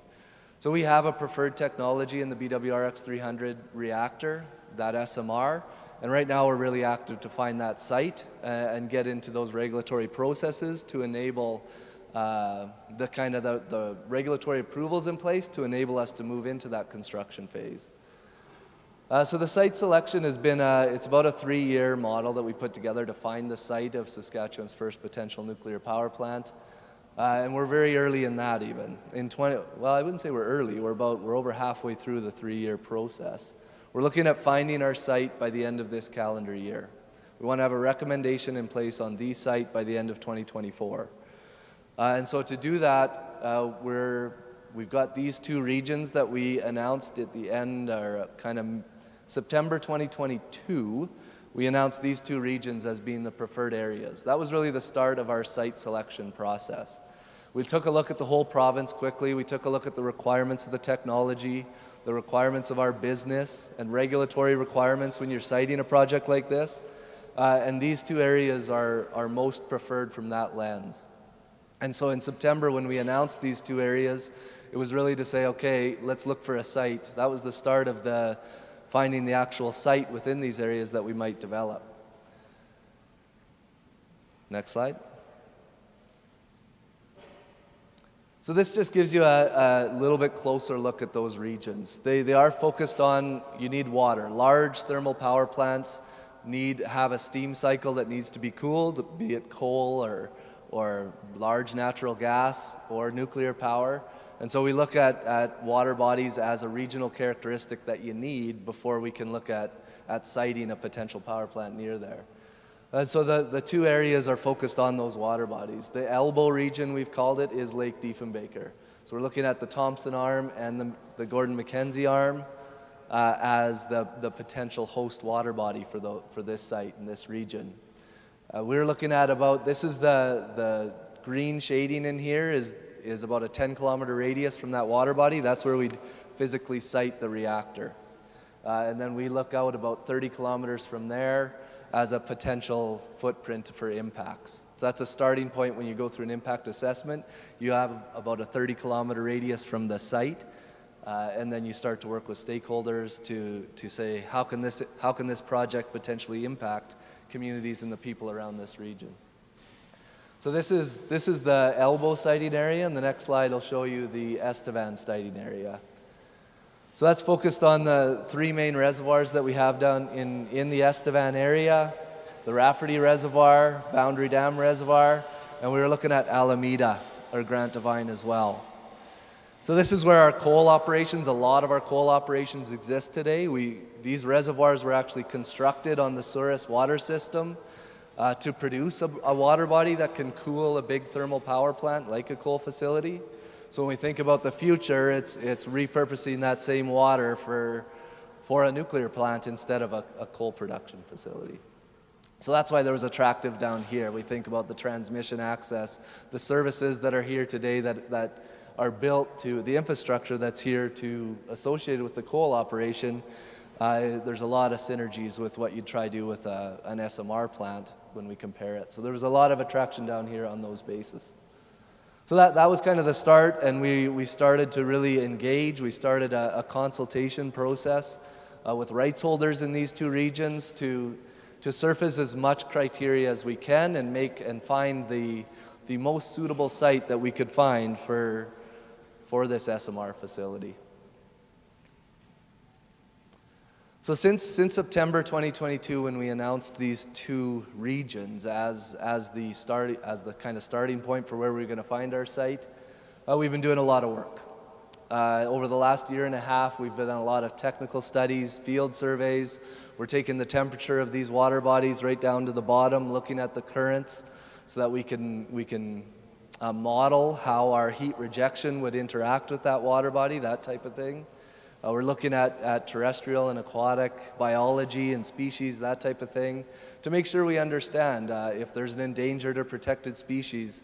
We're going to try find a site that avoids any impact on that species. Our Indigenous and public engagement is a huge part of that. These water bodies are used for recreation, they're used for fishing, they're used for boating or picnics and family life. There's provincial parks around them, that type of thing. So how can we work with the communities to make sure that our project doesn't impact the recreational use of the water bodies, that type of thing? Rights holders. We wanted to have discussions about how rights are exercised within these areas. If there's a particular area that is important from a trapping perspective or a fishing perspective from the sectional rights, then we can collect that information and make a siting decision that avoids or lessens any impact on rights. And to do that, as an agent of the provincial crown, SaskPower triggered the provincial consultation process with rights holders in these regions in an attempt to try get that type of information as well. Regional evaluation process is just a means of stakeholder engagement. We've been working with industry, development bodies in these areas, like the Saskatchewan Southeast Economic Partnership is one in the Estevan area that is looking at development of that area regionally. And so how can we work with that stakeholder to bring a multi-billion-dollar project to the region that then develops that region in the best interest of everyone there? So this was a process where we had Indigenous leadership, we had business leadership. We tried to bring everyone together and just sit them down in a room for a long time and walk through our project, challenges and opportunities. Next slide. Technical work, this is just to give you an idea of some of the technical work. It's a lot of work that has to go into site selection to de-risk that site for a nuclear power plant and ensure that we're going to meet regulatory requirements. So we're looking at, I mentioned the aquatic and terrestrial desktop studies. We have to think about transportation, transmission. Those are heavy costs if it's not there today. Water availability. What is the future water availability? What is climate change going to do to water availability in these areas? that type of thing. Thermal modeling I talked about, and a lot of other work as well. So there's a lot of technical work that goes into kind of characterizing these regions and then looking for the site that is going to be most suitable. And this is just some of that. Our siting process really has been focused on, of course, you're not going to do all of this technical work on the entire province, and you just kind of, it gets more expensive the more you narrow in and the more you de-risk that site for potential development.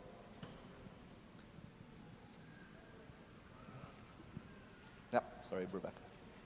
So with all that work, we've built suitability maps. So we took all of that criteria, all that technical work, all of our social criteria and engagement work has gone in to say, okay, this land is more suitable than this hunk of land because we're close to a hydrocarbon pipeline there. That's a hazard. We don't want to site a nuclear power plant too close to a hazard like that. So we'd prefer to be away from that. You want to be close enough to people and infrastructure that can support safe and secure operations, but not so close that you present a hazard to them. And so finding the right distance away from certain infrastructure. All of that criteria, what we do is we take it individually and then we just build it on top of each other, and you end up with these suitability maps. So the darker the green, the more suitable that site is the model is suggesting that site is for the potential project. So this points us into certain areas within the region that are more suitable than others. And so we're looking at, the dark black on these maps are areas where the water intake is particularly suitable for our project. And so you marry that up with dark green hunks of land, and all of a sudden you know kind of where your higher potential land is. So we're just in the process now of finalizing specific land parcels that are of very high interest to us so that we can move into the final stage of site selection, which is some expensive testing. We have to drill some holes, look at the geotech, like the underground mechanics of the ground there, look at the water table, that type of thing, do some more specific modeling around the transportation, the transmission lines, to look at costs and trade-offs on that front. Make sure that there's no endangered species going to pop up on these lands, so we'll be getting out and doing some field surveys this spring and summer. Ultimately of narrowing down to one specific site by the end of this calendar year.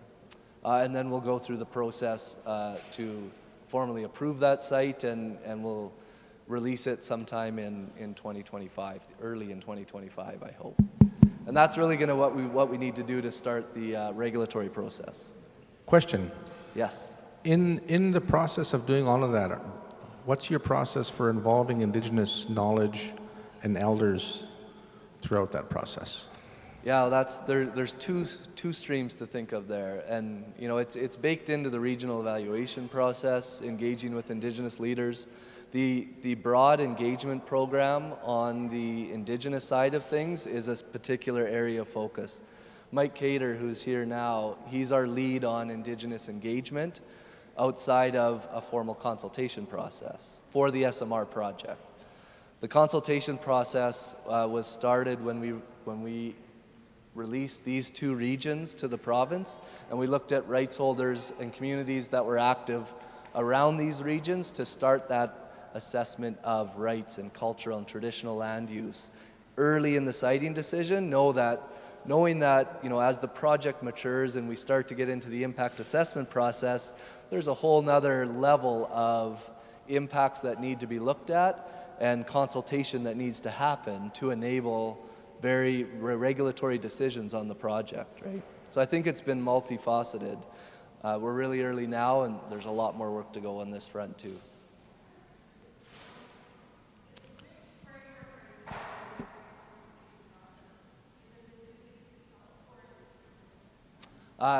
We're an agent of the provincial crown, so we follow the consultation policy framework that the provincial government has. This project is going to be federally regulated, though. So that's an important thing to know. And you're going to hear from the CNSC here coming up around what Indigenous engagement means to a federal regulator. And the consultation process will be triggered federally once we enter those formal federal processes.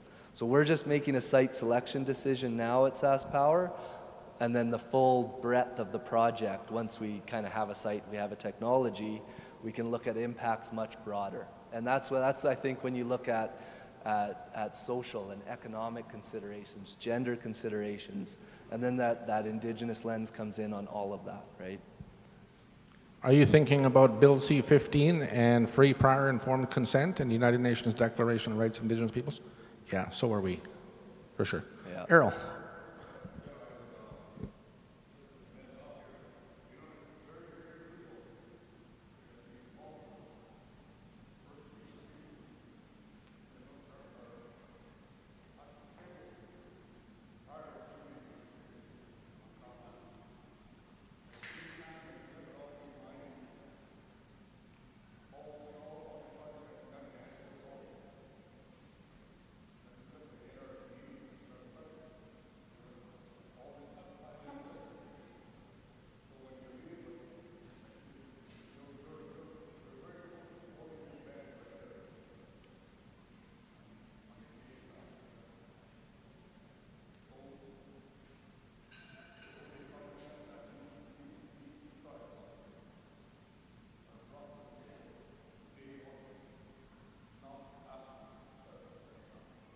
Yeah.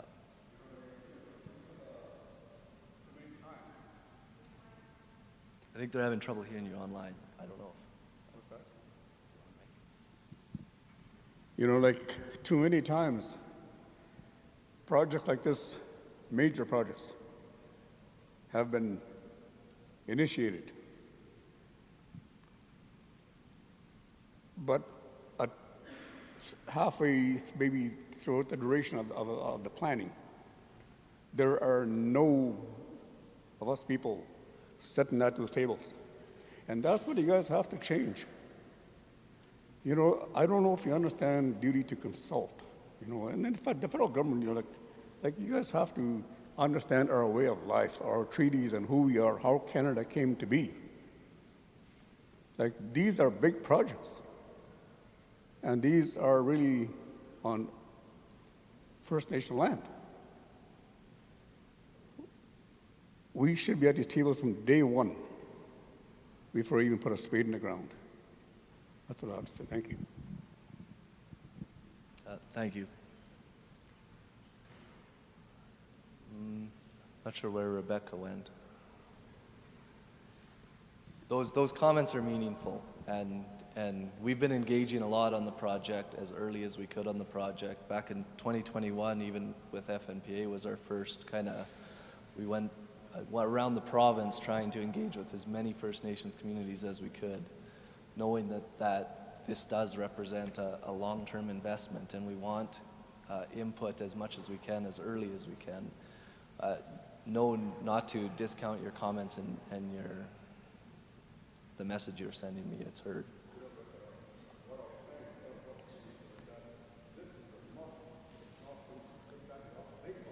Yeah. Yeah. Yeah, noted. It's good comments. Thank you, Errol. Thank you, Chief. So just to give you an idea of the footprint of our potential facility, we're looking for 2 quarter sections of land for siting the first facility. The footprint of the site would actually be quite a bit smaller. We'd only develop a smaller footprint than that. 2 quarter sections or half section of land just gives you some space. It gives you some room to manage security for a nuclear power plant and that type of thing. But so we are looking for 2 half sections or 2 quarter sections of land as a starting point, and then we'd develop a portion of that, and we'd access the water body from there too. So this year, I mentioned, you know, we're about to hopefully find our high potential sites within this region, and then we have a lot of work to do this year before we make the final site selection towards the end of 2024 and into 2025. And so it's that geotechnical, the hydrogeological investigations, that type of thing. Outside of a lot more, well, the consultation process is going to continue on site selection, and we're going to be in an early engagement mode for the federal and provincial regulatory decisions that are coming as well. Question. will it be on private land, Crown land, First Nations land? What kind of land is it going to be on? We haven't put a preference on any of those. Crown land, there's a lot of managed land aspect to Crown, so a lot of Crown is managed land and it's environmentally protected, that type of thing. And so those areas are mapped in and a preference to avoid them, of course. But we haven't outside of that, we haven't put any preference across the board on those three. So technology development, this BWRX 300 was mentioned already, and that came out of a long period where SaskPower looked at all the SMR designs that were available out there and what our needs are in terms of clean electricity as early as we can get it from potentially nuclear power. And we zoned in on the BWRX 300 reactor. It's a boiling water reactor. It's a US design. As Anna mentioned, it's the 10th generation of its kind. So it's based on a lot of known operating and maintenance principles that work today on the conventional size with these same boiling water reactors that are operated in the US. The X really takes it down to a 300 megawatt output, which works for a grid our size. So this is just a little inside look at what the reactor building may look like. These are all conceptual. It is still a new design, and that new design needs to get built and tested and demonstrated outside of our project we're looking. So Ontario is looking at deploying this same reactor this decade. They've got a construction project that's in flight right now. They're moving dirt and they're preparing to construct this same reactor at an existing nuclear power plant that's located just outside of Toronto. And so that's a really important project to us. It's going to de-risk the technology in terms of the Canadian regulatory requirements. It's going to outline what the price tag is to build it, what the operating models look like from an experienced jurisdiction with nuclear power ahead of us. So that's why we're aligned with them on technology, and we're really working as closely as we can to manage a lot of aspects of the project. Just to give you a sense, this is kind of the systems that run it. The steam cycle, where you're creating steam, you're boiling water, creating steam, running that steam through a steam turbine, and then condensing it back into a liquid, and just keeping, that's a closed loop. We're familiar with that at SaskPower. Just where we get our thermal energy is by burning coal or burning natural gas. With a nuclear power plant, you're relying on a reactor, on a nuclear fission process to create that thermal energy that we use just the same way. It creates a lot of radiation as well. That needs to be very carefully managed, very closely managed, securely managed. But a lot of the principles on how you produce the electricity in a nuclear plant are very similar to a large thermal coal station as well. So a lot of the skill sets that we have here in Saskatchewan do map over to a nuclear power plant. It's just taking your quality on your supply chain up to the next level and taking the training that you'll introduce to the workforce that you bring on, your welders, your electricians, your pipe fitters, your laborers, your heavy equipment operators, and taking all of their training up a certain level as well. Water's an important thing for these projects, and the interaction between the environment and how you cool the process is a consideration, a big consideration for any large thermal power plant. And so there's options on how you interact with the environment a little bit that we're evaluating. The two main ones that you think about are once-through cooling, which is what's shown down here. First off, it's very important to know that your cooling system is very separate from your reactor process. So there's no interaction between the nuclear reactor island and the cooling process. Once-through cooling is where you borrow water from a surface water body, you put your heat, you reject your heat into it, and you return it at a hotter temperature. So there's an impact on that water body from that temperature addition to it that needs to get looked at. The other option is you take water from the water body and you evaporate it to reduce your heat. So you put your heat into the water and it just boils it, and you just evaporate all that water. So this is more of a consumptive use of the water, but then you don't have that temperature impact on the water body. So there's pros and cons and trade-offs with each that we're looking at today. Based on a lot of our issues in Saskatchewan, the way our water systems work, the once-through cooling is very likely preferred by many different lenses of looking at the project compared with the cooling tower option. And that's just from a water availability standpoint. We don't have water as much water in Saskatchewan as they do in a lot of other jurisdictions. And so by conserving that water with once through cooling, if you can manage the temperature impact, it makes water available for other things here in Saskatchewan. So that's kind of the technology and some things we're doing to develop. GE Hitachi is the owner of the design and this technology, and it's based out of the US.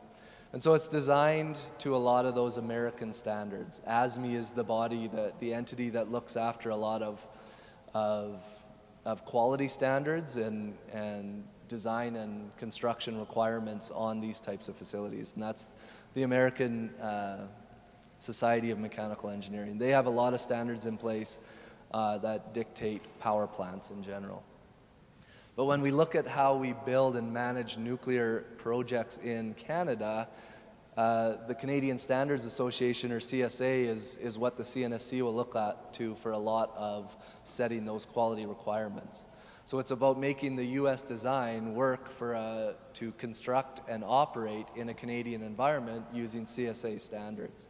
So this slide just gives you a list of a lot of those relevant standards. When you think about supply chain requirements, I always go to CSA N299 for a nuclear plant. If you're thinking about getting into a nuclear supply chain line of business, CSA N299 is the standard you will have to meet in terms of your quality program. And so the way it operates in Canada, the CNSC offloads all of their quality requirements to the licensee, and that would be SaskPower. And then SaskPower will qualify suppliers, goods and services to the CSA standards. And the one that we're going to look to the most in terms of the supply chain is that N299 standard. It is a graded approach within that standard. There is a point 1, point 2, 3, and 4. And that speaks to point 1 is the highest level of quality, and it carries over and builds up as you go through it. But right down to point 4, and then as you get further away from the nuclear reactor, that's where you hit that ISO 9000 level of quality system. So our supply chain, and when we're thinking of starting to qualify certain businesses to the nuclear industry, that's the standard you have to comply with. If you're getting into the engineering, that side of things, CSA N286.7 is an important one. A lot of suppliers supply engineered goods. So there's engineering that goes in to make sure a valve, the chamber is designed properly for the pressure and temperature in which it's certified for. Yeah. Okay, that's very good. So how much more time in the slides? I'm almost done. Yes, all right, let's move into that, and then we'll get into some of the other federal government okay, just presenters. quickly, just to say we're going to start, when we think about supply chain, we need to get for you key partners in place, and we want to do that as early as we can, in part to enable opportunity in Saskatchewan. So we're going to be out, we have early contractor involvement, looking for a primary construction partner, a primary engineering firm to deliver capacity that SaskPower doesn't have, in a partnership that's done around the priorities of the project. The Indigenous participation is one of them. So we're going to be looking to engage with some of those partners very early. We have considered strategic partnerships for the operational phase as well, knowing that we're a greenfield jurisdiction. These partnerships are important. We need to de-risk. We need to think long-term. We can't go too heavy on the first project. That causes us to take on too much risk and causes us to have budget and schedule issues in the construction phase. These are still mega projects. They're multi-billion-dollar projects, small reactors, but still big for us, right? And so those considerations are going in early as well. And this is just a note to talk about it. So we're introducing and we're talking about a single nuclear power plant delivering a small amount of energy to the province now, but when we look out into the future, there is potential to grow on it. And this speaks to investment in our businesses in Saskatchewan. By 2050, nuclear could be SaskPower's primary baseload generation option. Now, obviously, there's no decisions been made. We get asked about all the time about how many reactors you're going to build and where you're going to build them and when are they going to be built. And we don't have any of those answers. We're considering a first project, and that's an enabling factor for potential more nuclear in the province, but it's a long road ahead, and we're doing a lot of engagement work as we consider nuclear power and what we call the Future of Power campaign. So I encourage everyone to take part a lot in that, get your voices, your comments, your feedback, to us through those avenues too. I think that's it. Wonderful. Give him a round of applause, everybody. Thank you. Really good. Okay. We have a distinguished gentleman in the crowd, or is he gone? No, he's gone. David Brock, are you still here? No? Okay. David is the Vice President of Energy Security for Crown Investments Corporation. Joined is Brett, last name? Paquin. Brett Paquin and he's the new Director of what? Energy Security? Nuclear. So stand and wave, Mr. Brett. Brett's a young man from Fort Capel, Saskatchewan, and he's got a big job there in terms of, yeah, give him a round of applause for sure. The reason I say that is because of Brett and his advocacy and David's and others is that they play a key role in ensuring partnerships and workshops and things like this and information sharing actually happens. And so with FNPA's assistance, we are Indigenous-led, controlled and owned organization.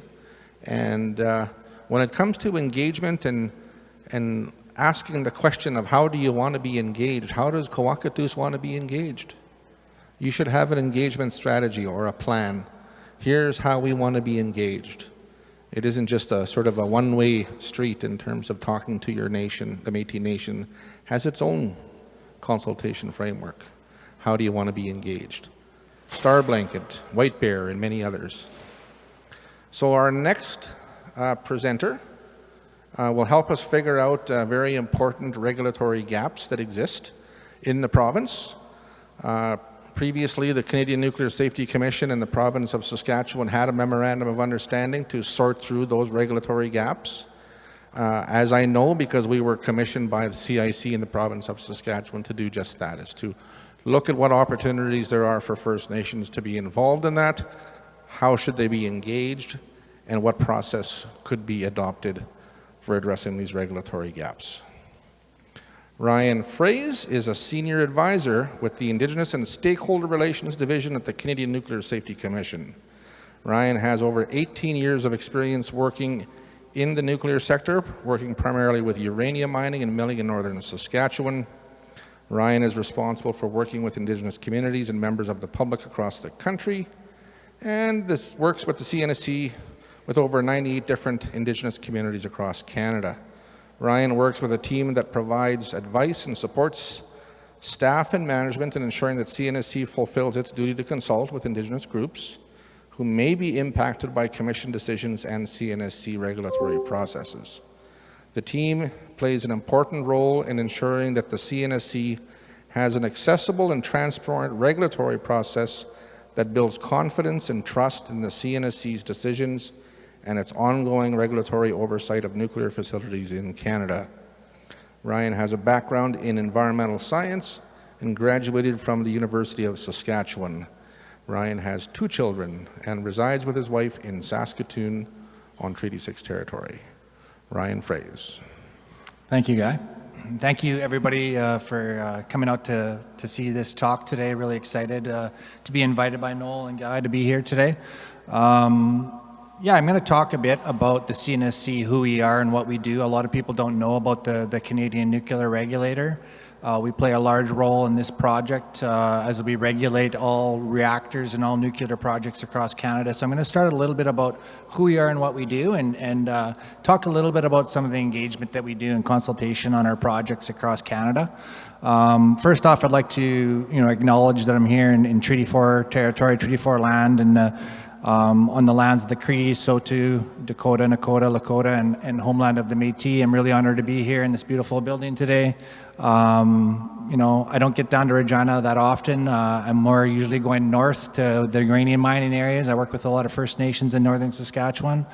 As said earlier, I worked a lot with environmental aspects of uranium mining in the north, and worked with a lot of First Nations, to protect the environment around those facilities. So I just wanted to point out my colleague is here, Hillary Hunter. She's at the back of the room there. If she could put her hand up. over there. She's with the Environmental Review Division. She's going to be part of the SMR project moving forward. And both Hillary and I are based in Saskatchewan. So I'm based in Saskatoon, and Hillary's based in Regina here. So I'm just going to go through my slides here. I got about 20 slides, and Rebecca, maybe just go to the next slide there. So a little bit about the Canadian Nuclear Safety Commission. The CNSC's got over 75 years of history of regulating nuclear projects across Canada. We are the sole authority for Canada that regulates nuclear energy, nuclear substances, equipment, and information to protect communities, the environment, and national security of Canada. The CNSC, I'm going to start calling us the CNSC, not for short.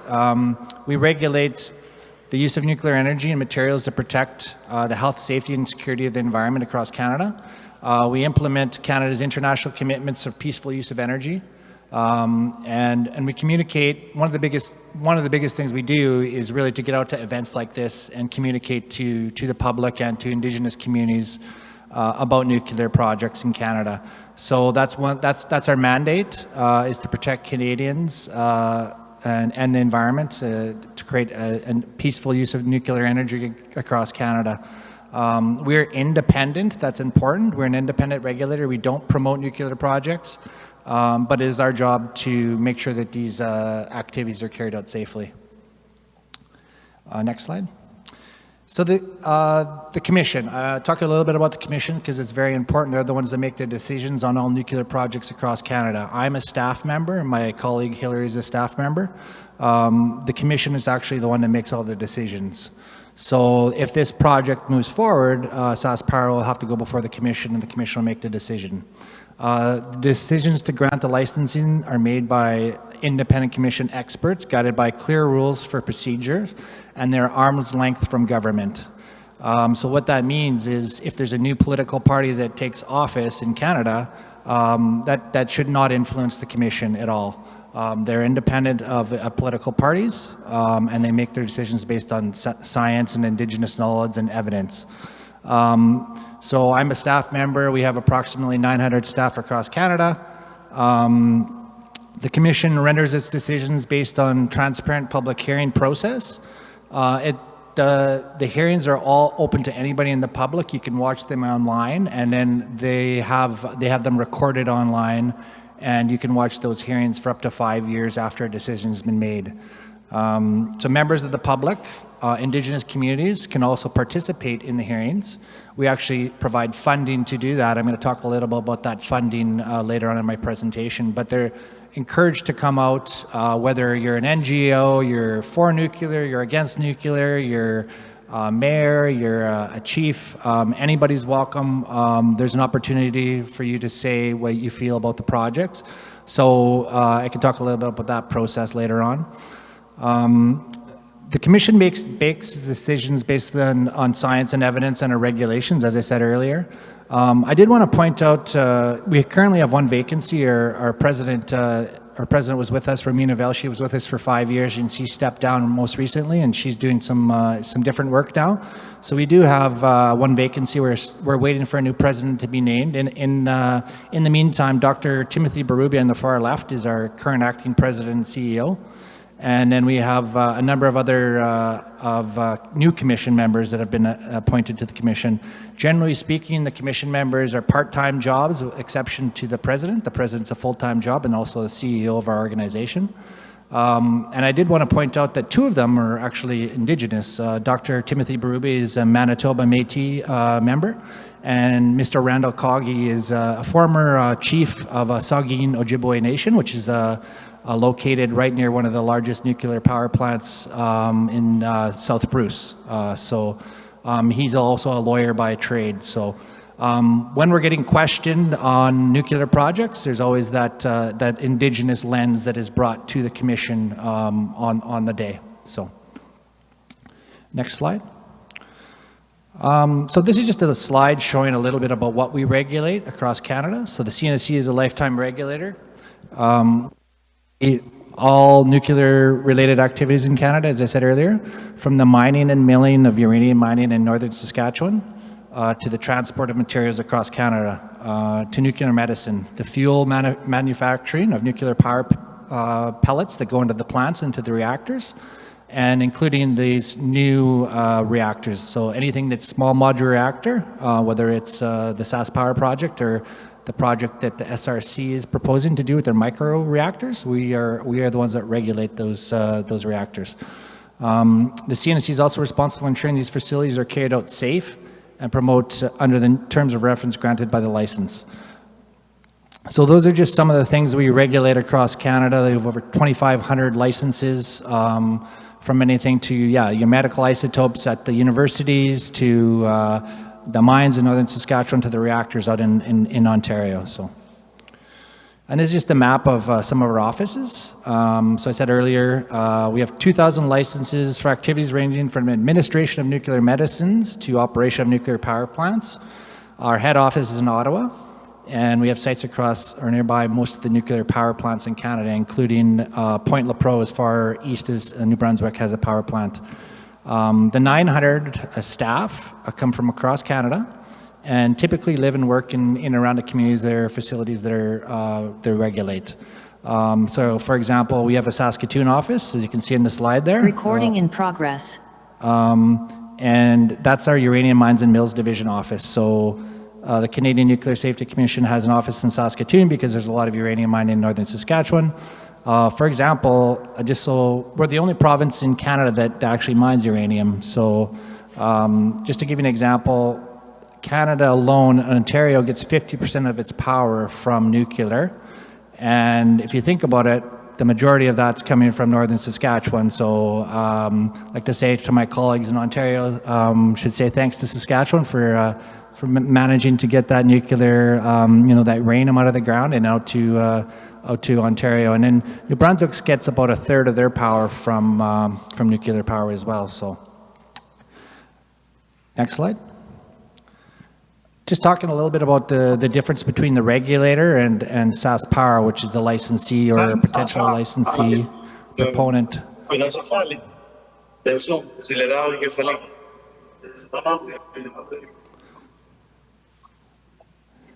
So we have the licensee or potential licensee of SAS Power. So the CNSC is responsible for setting the requirements to ensure that the persons and organizations who use nuclear power do so in accordance to the license that is regulated. Parties have a safe and secure provisions in place to ensure all compliance and activities. This ensures that the licensees are directly responsible for managing all regulated activities in a manner that protects the health, safety, and the environment, and that conforms to Canada's domestic and international obligations of peaceful use of energy.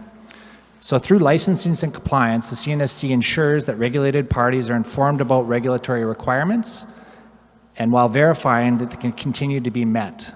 So these are the standards that we'll be holding SAS Power to should they choose to move forward with a SMR project here in Saskatchewan. And the next slide really shows what we do and what we don't do. I think it's an important slide to show to people. Sometimes we get mixed up with different organizations, so just wanted to kind of sum it up, what some of the things we do and some of the things we don't do. So the Commission, the CNSC, the Commission and staff work for Canadians like you. We are an independent regulator. That means we're independent from industry, including anybody that wants to operate a uranium facility or a nuclear facility.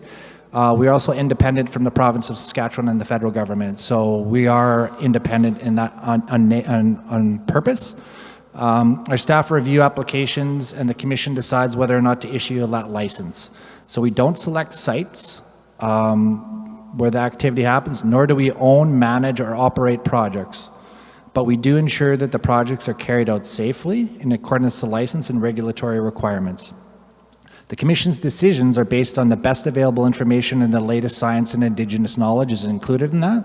We are a learning organization and we value traditional knowledge from communities to help inform the Commission's decisions.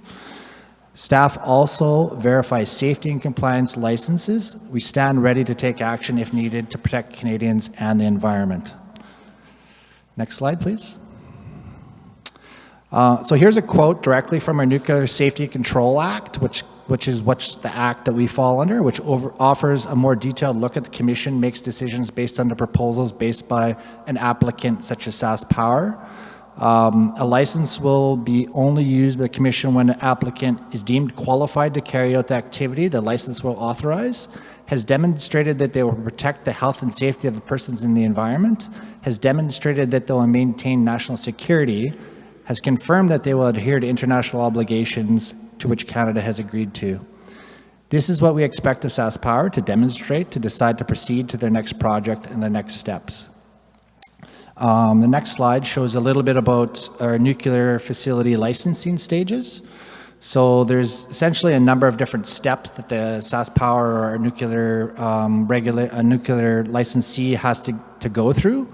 And at each step, there'll be a hearing that goes to the Commission. So, and you can see in step one, they're going to be working towards, in 2029, after the decision to move forward or not, a site preparation. So they'll have to move towards a license to prepare a site or license to construct, or there'll be a hearing on a license to construct, and then they'll need a license to operate, then they'll need a license to decommission, and then finally they'll need a license to release that land back to the province of Saskatchewan. It's called the Institutional Control Program. Saskatchewan is one of the only provinces in Canada that has an institutional control program, and it's run by the province of Saskatchewan. Next slide. I want to talk a little bit about the Impact Assessment Agency because they are part of this process, working through the regulatory process with the CNSC.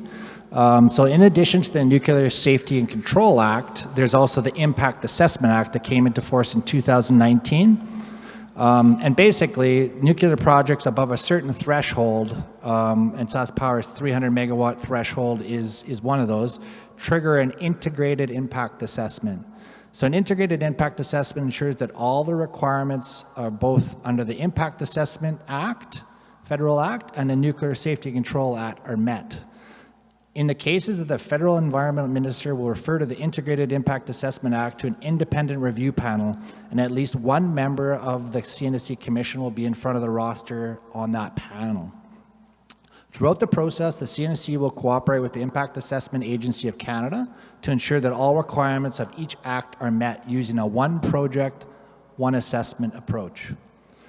On the next slide, I'll describe a little bit more detail about the various phases of those steps there. So on this slide, you'll have 5 different steps of the Integrated Assessment Act. Really, what it shows is they're going to have to be doing, and we're going to be looking at it very closely, ongoing engagement with Indigenous nations and communities across the life of the project before it moves to their decision. So the steps of the process really draw upon experts across the Canadian federal government. We work with the provinces and the government regulators where jurisdiction overlaps. We incorporate Indigenous knowledge and expertise and information of project assessments. We incorporate members of the public's knowledge and concerns around non-government, including NGOs. Throughout the impact assessment process, we seek comments from various people, including public, province, municipal, Indigenous nations and communities across the project area. We are currently in the pre-planning phase, or step 0 of the whole project on this diagram before we move into the step 1 that they were talking about earlier. So this pre-planning phase is really early engagements, getting out to talk to people about who we are, what we do, and how the process is going to work. And I'll skip to the next slide. So I'm just going to talk a little bit about Indigenous consultation and engagement from the CNSC and what we do as far as what we believe is meaningful engagement, and leave you with a couple of thoughts and what you guys really think meaningful engagement is in consultation. And this is a lot of work that we've done across Canada over the last number of years on nuclear projects in Ontario, northern Saskatchewan. So I work on a team of about 20 people that work across Canada, working with nations from all the way from the East Coast to Saskatchewan. And here's some of the things that we've done over the last number of years and really on major projects across Canada. So this slide really talks about Indigenous consultation and engagement from our lens and what we do. The CNSC is committed to building really long-term relationships with nations, Indigenous nations and communities across Canada. When we talk about being a life cycle regulator, we're there for the life of the project. So a nuclear project's going to last maybe, let's say it lasts 20, 30, 50 years in some cases, we want to build those relationships really early on with nations. We want to have those one-to-one nation relationships as well with those nations that want to get involved in nuclear projects across Canada. This is a picture from a culture camp up in northern Saskatchewan, English River Traditional Territory. Took some staff up there and really learned about gathering at a fall culture event where they were moose hunting. Really amazing space, and close to the mine sites. They want to make sure that the land's being protected and people can continue to hunt and fish and trap in that area. And so it was a really good learning opportunity for our staff to learn about what the people do on the land near the mine sites, how they interact with the land and the water. So we're committed to doing consultation and engagement in a number of different ways. We work with each nation individually, and as Guy said earlier, really tailoring those engagement opportunities to how they want to be engaged on projects. So we do this by building and strengthening relationships through open and respectful dialogue, building trust with nations and communities. This includes developing ongoing collaborative relationships with Indigenous nations and communities through the life cycle of our projects. We try to work and learn from one another and identify opportunities to address the issues and concerns early on, so we know what those issues are very early and not late in the game. This ensures that the approach and consultation engagement is thorough and meets obligations under Canada's duty to consult process. So we are an agent of the Crown from the federal government. We do consultation directly with nations. So that's one thing to note. We do uphold the Crown's duty to consult with Indigenous peoples on projects across Canada, and it potentially impact treaty or Aboriginal rights. We support the implementation of UNDRIP. I know there's a question on UNDRIP earlier. We support the implementation of UNDRIP in Canada, which includes working with NRCan on the action plan that was published last year. We're providing funding, and I'll talk a little bit about funding that we can provide, and support and building capacity for Indigenous nations and communities throughout the funding mechanisms. We have 2 different funding programs, and really want to get started on those, working with nations on providing some early engagement on this project. We provide objective, factual, and scientific information about nuclear sector and nuclear safety for communities. So we actually do we'll come out and do talks to communities about nuclear. We can do a CNSC kind of 101 courses for communities if they're interested. So for the proposed SAS Power project, the CNSC is currently conducting pre-project early engagement with Indigenous nations and communities near the siting locations. So next slide. This is just some examples, again, some Indigenous nations. This is just a picture of some of our staff learning to fillet fish at a culture camp up north. So our staff are committed to those long-term relationships. This includes inviting Indigenous nations and communities to participate in commission hearings. Like I said earlier, our commission hearings happen every year. And there's an opportunity for community members or Indigenous nations and communities to get funding to go talk to the commission and make their statements to the commission so they can be included on the record. CNSC staff are also committing to participate in events hosted by Indigenous nations and communities. We've been to culture camps and powwows. We have a long history of engaging in northern Saskatchewan, so we're really just starting to foster that relationship with some of the nations in southern Saskatchewan. Really excited about that. And yeah, times are changing, so there's lots of really good examples of some work that we've done across Canada, and really looking forward to building those relationships here in Regina and further south. So next slide. So since SAS Power has announced the potential for the SMR project in Albo and Estevan siting locations, CNSC has begun our early engagement process with Indigenous nations and communities near the siting location. CNSC recognizes the importance of early engagement, education, capacity building, relationship building for new projects in southern Saskatchewan. So in March of 2023, the CNSC staff sent out early engagement emails and letters to nations that were kind of that we've identified that we wanted to build relationships with. So some of you may have seen those. And if you haven't, we're open to talking to you as well. We're open to discussions with nations around the province. So for any new proposed projects, nuclear project in Canada, CNSC is the agent of the Crown, as I said earlier. And consultation, we fulfill the consultation activities. We will ask the same. We'll ask SAS Power to engage with nations and communities as well to get their information and their knowledge on the environmental assessment, and use that in their decision making as well. We have a lot of helpful resources on our website. We have YouTube videos, fact sheets, and infographics that we can hand out or send to communities if they're interested, and really just share more about what we do and how we regulate nuclear projects across Canada. And as I said earlier, it's really just building that relationship, strengthening it, because we're going to be there for the long term. We're not going anywhere. We're going to be regulating these projects into many years into the future. I'm going to talk a little bit about our two funding programs. We have a participant funding program. So our participant funding program provides funding to communities in a meaningful way to involve them in our regulatory process. So this includes providing value-added information in writing or in person. So if you want to say something to the commission, you have that opportunity as a nation. They take this very seriously. So we've had chiefs come up that are against projects and tell the commission what they think, and the commission has actually taken that into the decision making, and they make sure that it's reflected in the record of decision. So the participant funding program, to be qualified for it, you have to be an eligible recipient. You have to have direct or local interest in the project. You have to bring new and distinctive information relevant to the specific matter before the commission, and you have to have interest in impacts on treaty lands, settlement lands, or traditional territories related to the claims and rights. In 2023, the CNSC also recently announced our new Indigenous Stakeholder Capacity Fund, also called the ISCF.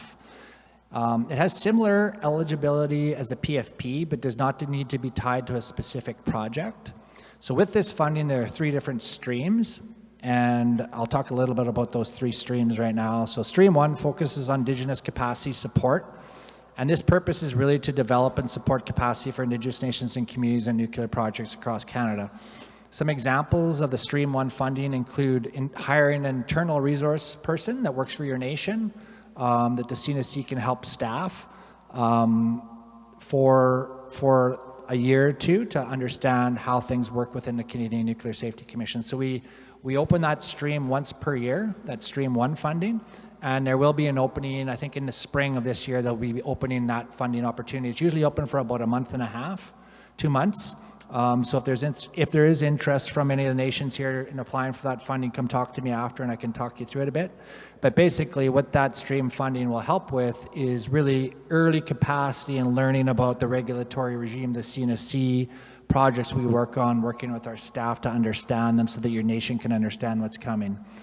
The Stream 2 funding focuses on support for Indigenous nations and communities and stakeholders to participate in the review of our regulatory documents. And that funding is more just when our regulatory documents get sent out and are going to be announced, that are going to be going before the commission. So if you want to look at that from an Indigenous lens, or you want to comment on those reg docs, you have an opportunity to do that as well. So that's another opportunity that nations can get involved and see what they feel about our regulatory documents that are going to be before the commission. And the Stream 3 funding is a little bit more broad. We can fit a lot of different things into it. It will focus more on engagement and collaboration activities between the CNSC, Indigenous nations and communities, and stakeholders in the public. Examples of Stream 3 funding include education and training activities, early and ongoing engagement, collaborative environmental monitoring, or if you wanted to bring your nation together for a meeting and have some staff come out and do a presentation or some learning activities, that could fall under that Stream 3 funding opportunity.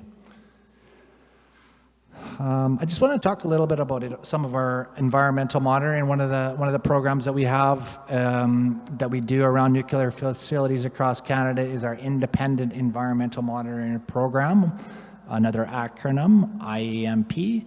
So really, the IEMP started many years ago, but really has, in the last number of years, really, it's kind of changed into really a trust-building exercise. A lot of people they have trust issues around nuclear facilities. They sometimes feel that it's not safe to drink the water, eat the fish, and things like that. And we've really modified this program, and in the last couple of years, it's been a real success. We work really closely with Indigenous nations and communities to take samples around facilities and build sampling plans, environmental sampling plans with Indigenous knowledge into our programs. So this is just a picture of myself and a community member from Uranium City, actually. We've also worked with English River First Nation and a number of other First Nations in northern Saskatchewan. So collecting fish, wild berries, water. We've tested moose samples, we've tested caribou samples, and really report back to the community and get them involved in a sampling program to show that it's safe to eat traditional foods around these facilities. The neat thing about this program is we can help work with a nation to get involved in the program, get involved in the sampling plan, but also to all the results are posted on our website. And they're also posted on the Open Government platform, which is 100% transparent. You can download the data, you can give it to a consultant, and they can look at it. It's all publicly available, and it's really to build trust with community members that around nuclear facilities are safe. Next slide. So, in closing, I know I threw a lot at you. We are really excited to be here on this journey and be invited to such events. So what is meaningful engagement? And so I kind of throw that back at you and tell us what meaningful engagement is. There's lots of different ways we can engage and consult on projects. We are an agent of the Crown, so we'll be out there. You're going to see a lot more of us at events like this. To me, it really is about developing relationships. I spent my last 15, 18 years in the North, working with nations and communities and trying to build trust on nuclear projects, and mainly in uranium mining. And I think some of these tools and some of these opportunities they're going to transpire down in southern Saskatchewan moving forward as well. So really, it's about building long-term relationships, building trust to us. Early sharing of information is very important. Identifying those issues and concerns that Darcy talked about earlier, so that you can include those in your impact assessments moving forward. Integrating traditional knowledge and land use studies into our processes, into our regulatory processes, so that the Commission can understand how you use the land and what may be impacted if they do choose a site in your traditional territory. Getting involved and participating in the regulatory process, in our regulations, having that opportunity to be heard before the commission through oral interviews or presentations, providing funding and capacity for nations and communities to get involved in the process, collaborating on independent monitoring programs so that you can feel safe around those facilities, and really engagement through the lifetime of the facility. So starting now until the very end and until that facility closes.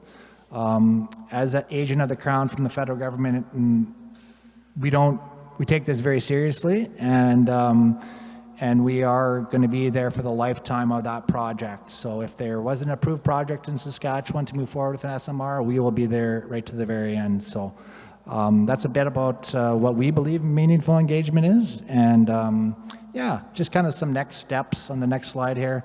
So we're going to continue to engage early with nations and communities. We're awaiting the project description, SAS Power. So once that comes in, it really kicks off that next phase, that phase one of that. We were in that phase 0. We're going to move to that phase 1. Once they pick that site selection, it's going to be a little bit more, some more work's going to take place. And then we'll really start that integrated impact assessment, working directly with the Impact Assessment Agency of Canada and the CNSC to move forward. So thank you for your time, and I'm happy to take any questions.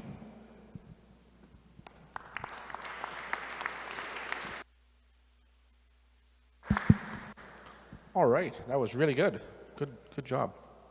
So it's 12 minutes away from dinner time. Anybody hungry? We didn't take a break.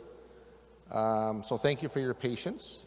Just to get through all of this material requires a lot of energy, a lot of preparation. I want to thank the staff from Fnpa who has made this all possible, because without them, yeah, it would never ever have happened, right?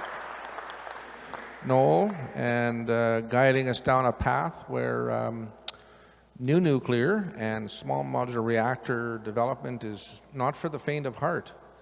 And for a jurisdiction like Saskatchewan that is non-nuclear and operating, the challenge is immense. And so I think, without saying that we're a cheerleader for nuclear, because we can't be either, just like the CNSC, it's really up to our people.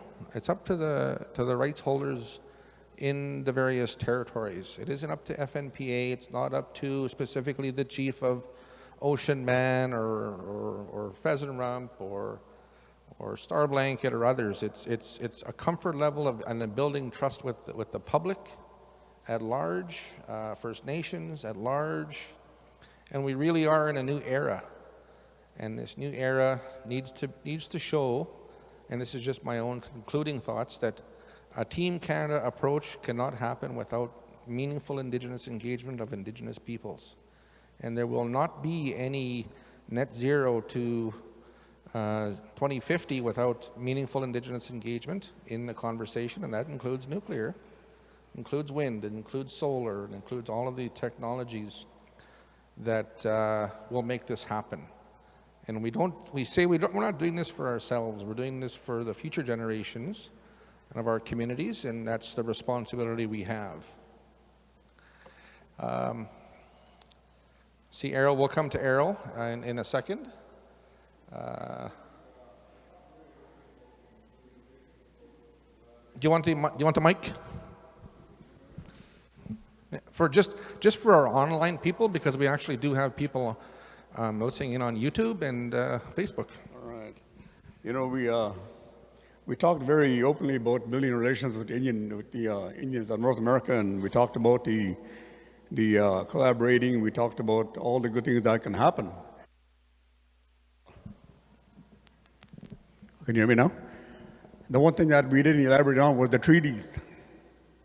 You know, like I think that's a very crucial part of this discussion. You know, you want to build a relationship with the Indians of Canada, of North America. Well, I think we better discuss our treaties, have inclusion of our treaties as we have these discussions. You agree? Thank you.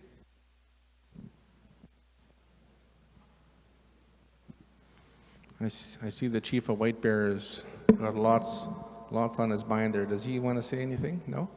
You're good? Councillor Bernie Shepherd, before we go. Chief Todd Pecan, all right. Sorry, I didn't see you in the shadow there. You're there. Thank you for coming. Thank you, Guy. I know you think of me of nobody, so that's why you didn't see me. Nah, just kidding. Good afternoon to our leadership and to those that are interested in nuclear. Let's just call it what it is. It's nuclear. And my friend here talked about it, about those sacredness that our elders did in our area 150 years ago. Be it known now, Pasco First Nation, which is along the Qu'Appelle Valley, is not supportive of this project. People, you need to know that there's many federal departments in the environment sector that are changing policy and regulations as we speak. Departments of Fisheries and Oceans are now changing policy on species at risk, and they're making changes so that projects like these are not a violation of the current projects, the current policy. There is what they call, I call it policy and legislation overload by them consulting with First Nations. And just going through the Department of Fisheries and Oceans changes that our way of life is already being eroded enough in terms of hunt, fish, trap, and gather. It's not a treaty right, it's an inherent right.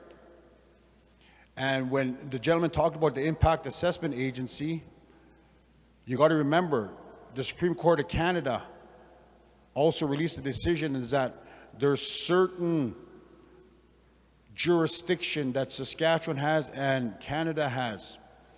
And the Supreme Court of Canada said that some of the issues that are not in Canada's scope would fall under Saskatchewan. Because of the nuclear agency is now making a whole bunch of changes to their policy, there's a process underway on how a project like this can be easier obtained through regulatory regimes that are being amended today to make it look better for tomorrow, that they're within their scope. My understanding is that some of these reactors would be used in the Qu'Appelle, upstream, in the Diefenbaker area. And one of the questions is that these reactors are going to create a lot of heat, and that heat needs water to cool down. So where is that water coming? Is it coming from groundwater or surface water? If it's surface water, then it will be Diefenbaker water or Buffalo Pound water. So how long does it take before we start seeing an increase in the water bodies and the temperature, which then impacts fish habitat? And if it impacts the fish habitat upstream, you could guarantee the Qu'Appelle chain of lakes will be next impact. We already see the detrimental impacts from agriculture, from Regina wastewater treatment, Moose Jaw. How much more, ladies and gentlemen, as we're the keepers of the land. And in our ceremonies, we ask those, our brothers and sisters in the air, the land, and in the water, how can we pay homage to them and then agree on projects like this that does damage to them? It doesn't make sense.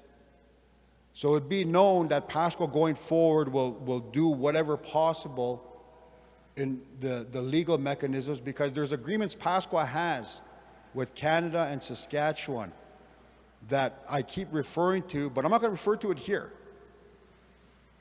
that puts Pasqua and the Muscompeting Saulteaux Nation in some serious driver's seat in regards to projects outside of the Qu'Appelle. Canada agreed to it, Cabinet, and we received an order in Council from Saskatchewan approving it. So until someone could prove to me that nuclear, and you see Saskatchewan, a $4.5 billion project to take more water out of the system, so you're going to have less water in Diefenbaker. Alberta is contemplating on holding back water for their use. So gradually, we're going to be out of water, but we're going to talk about irrigation with Saskatchewan and nuclear with the feds.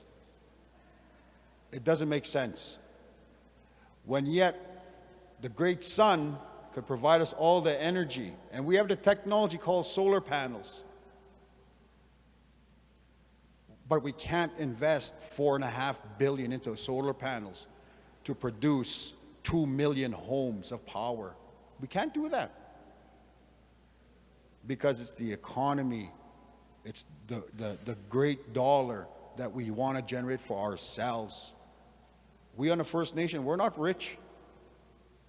We share with each other yet, though. And when those times are tough, you know, we pull together on our First Nations. And when, excuse my language, and when, okay, I shouldn't say it, when everything hits the fan, ladies and gentlemen, our First Nation leaders, we're going to be back at the bus. COVID has shown that. COVID has shown that we used handkerchiefs for masks before the government said, what about our Indigenous brothers and sisters? What are we doing for them? We were at the back of the bus. Thank you.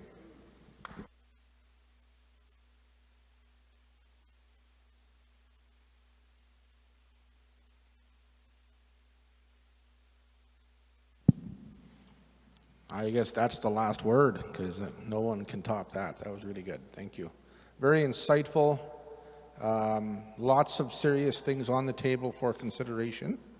I don't know if we have a specific answer for that, but that is a point taken, I would say. As rights holders, we're going to see the evolution. We're going to have lots of important conversations. It's never going to be easy, as we know. This is just the start. And let's have meaningful engagement.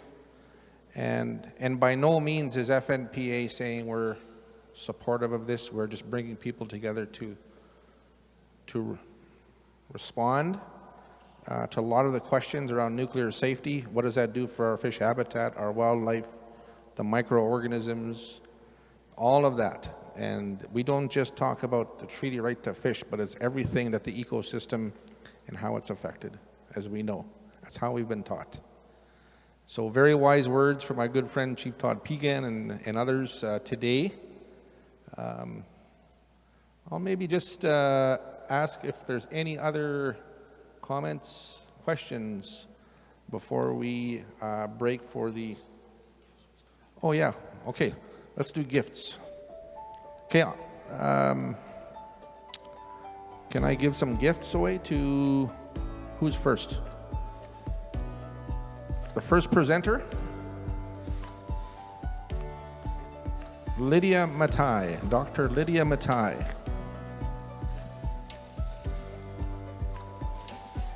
Thank you very much for coming. Totally, yes. The other one is Darcy Holderness.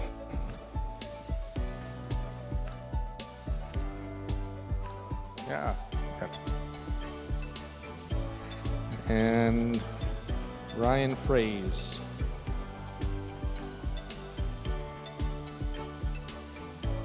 Yeah, I got you. Okay. I think the rest of the gifts for Tom and for Anne, we'll put them in the mail. Is there anybody else? Any other gifts that we have to give away? Okay. So let's have a break. It's almost to the... Oh, it's 5:16, so we're there. So let's have a little bit of a break, and then we'll move into the book reading and the signing of the books and dialogue tonight, which I'm really, really looking forward to. So if we would move over to the next room, just over there, we'll feed you a nice meal in traditional First Nations protocol, and of course, I want to thank Chief Mike Starr also for starting us off in a really good way this afternoon. Will you be joining us for a little bit bite to eat? No, you've got to go? Okay. Thanks very much, everybody. And this was an excellent event. Brett, are you going to join us for something to eat? Okay, a little bit. Yeah, you'll have a bite, quick bite. Okay.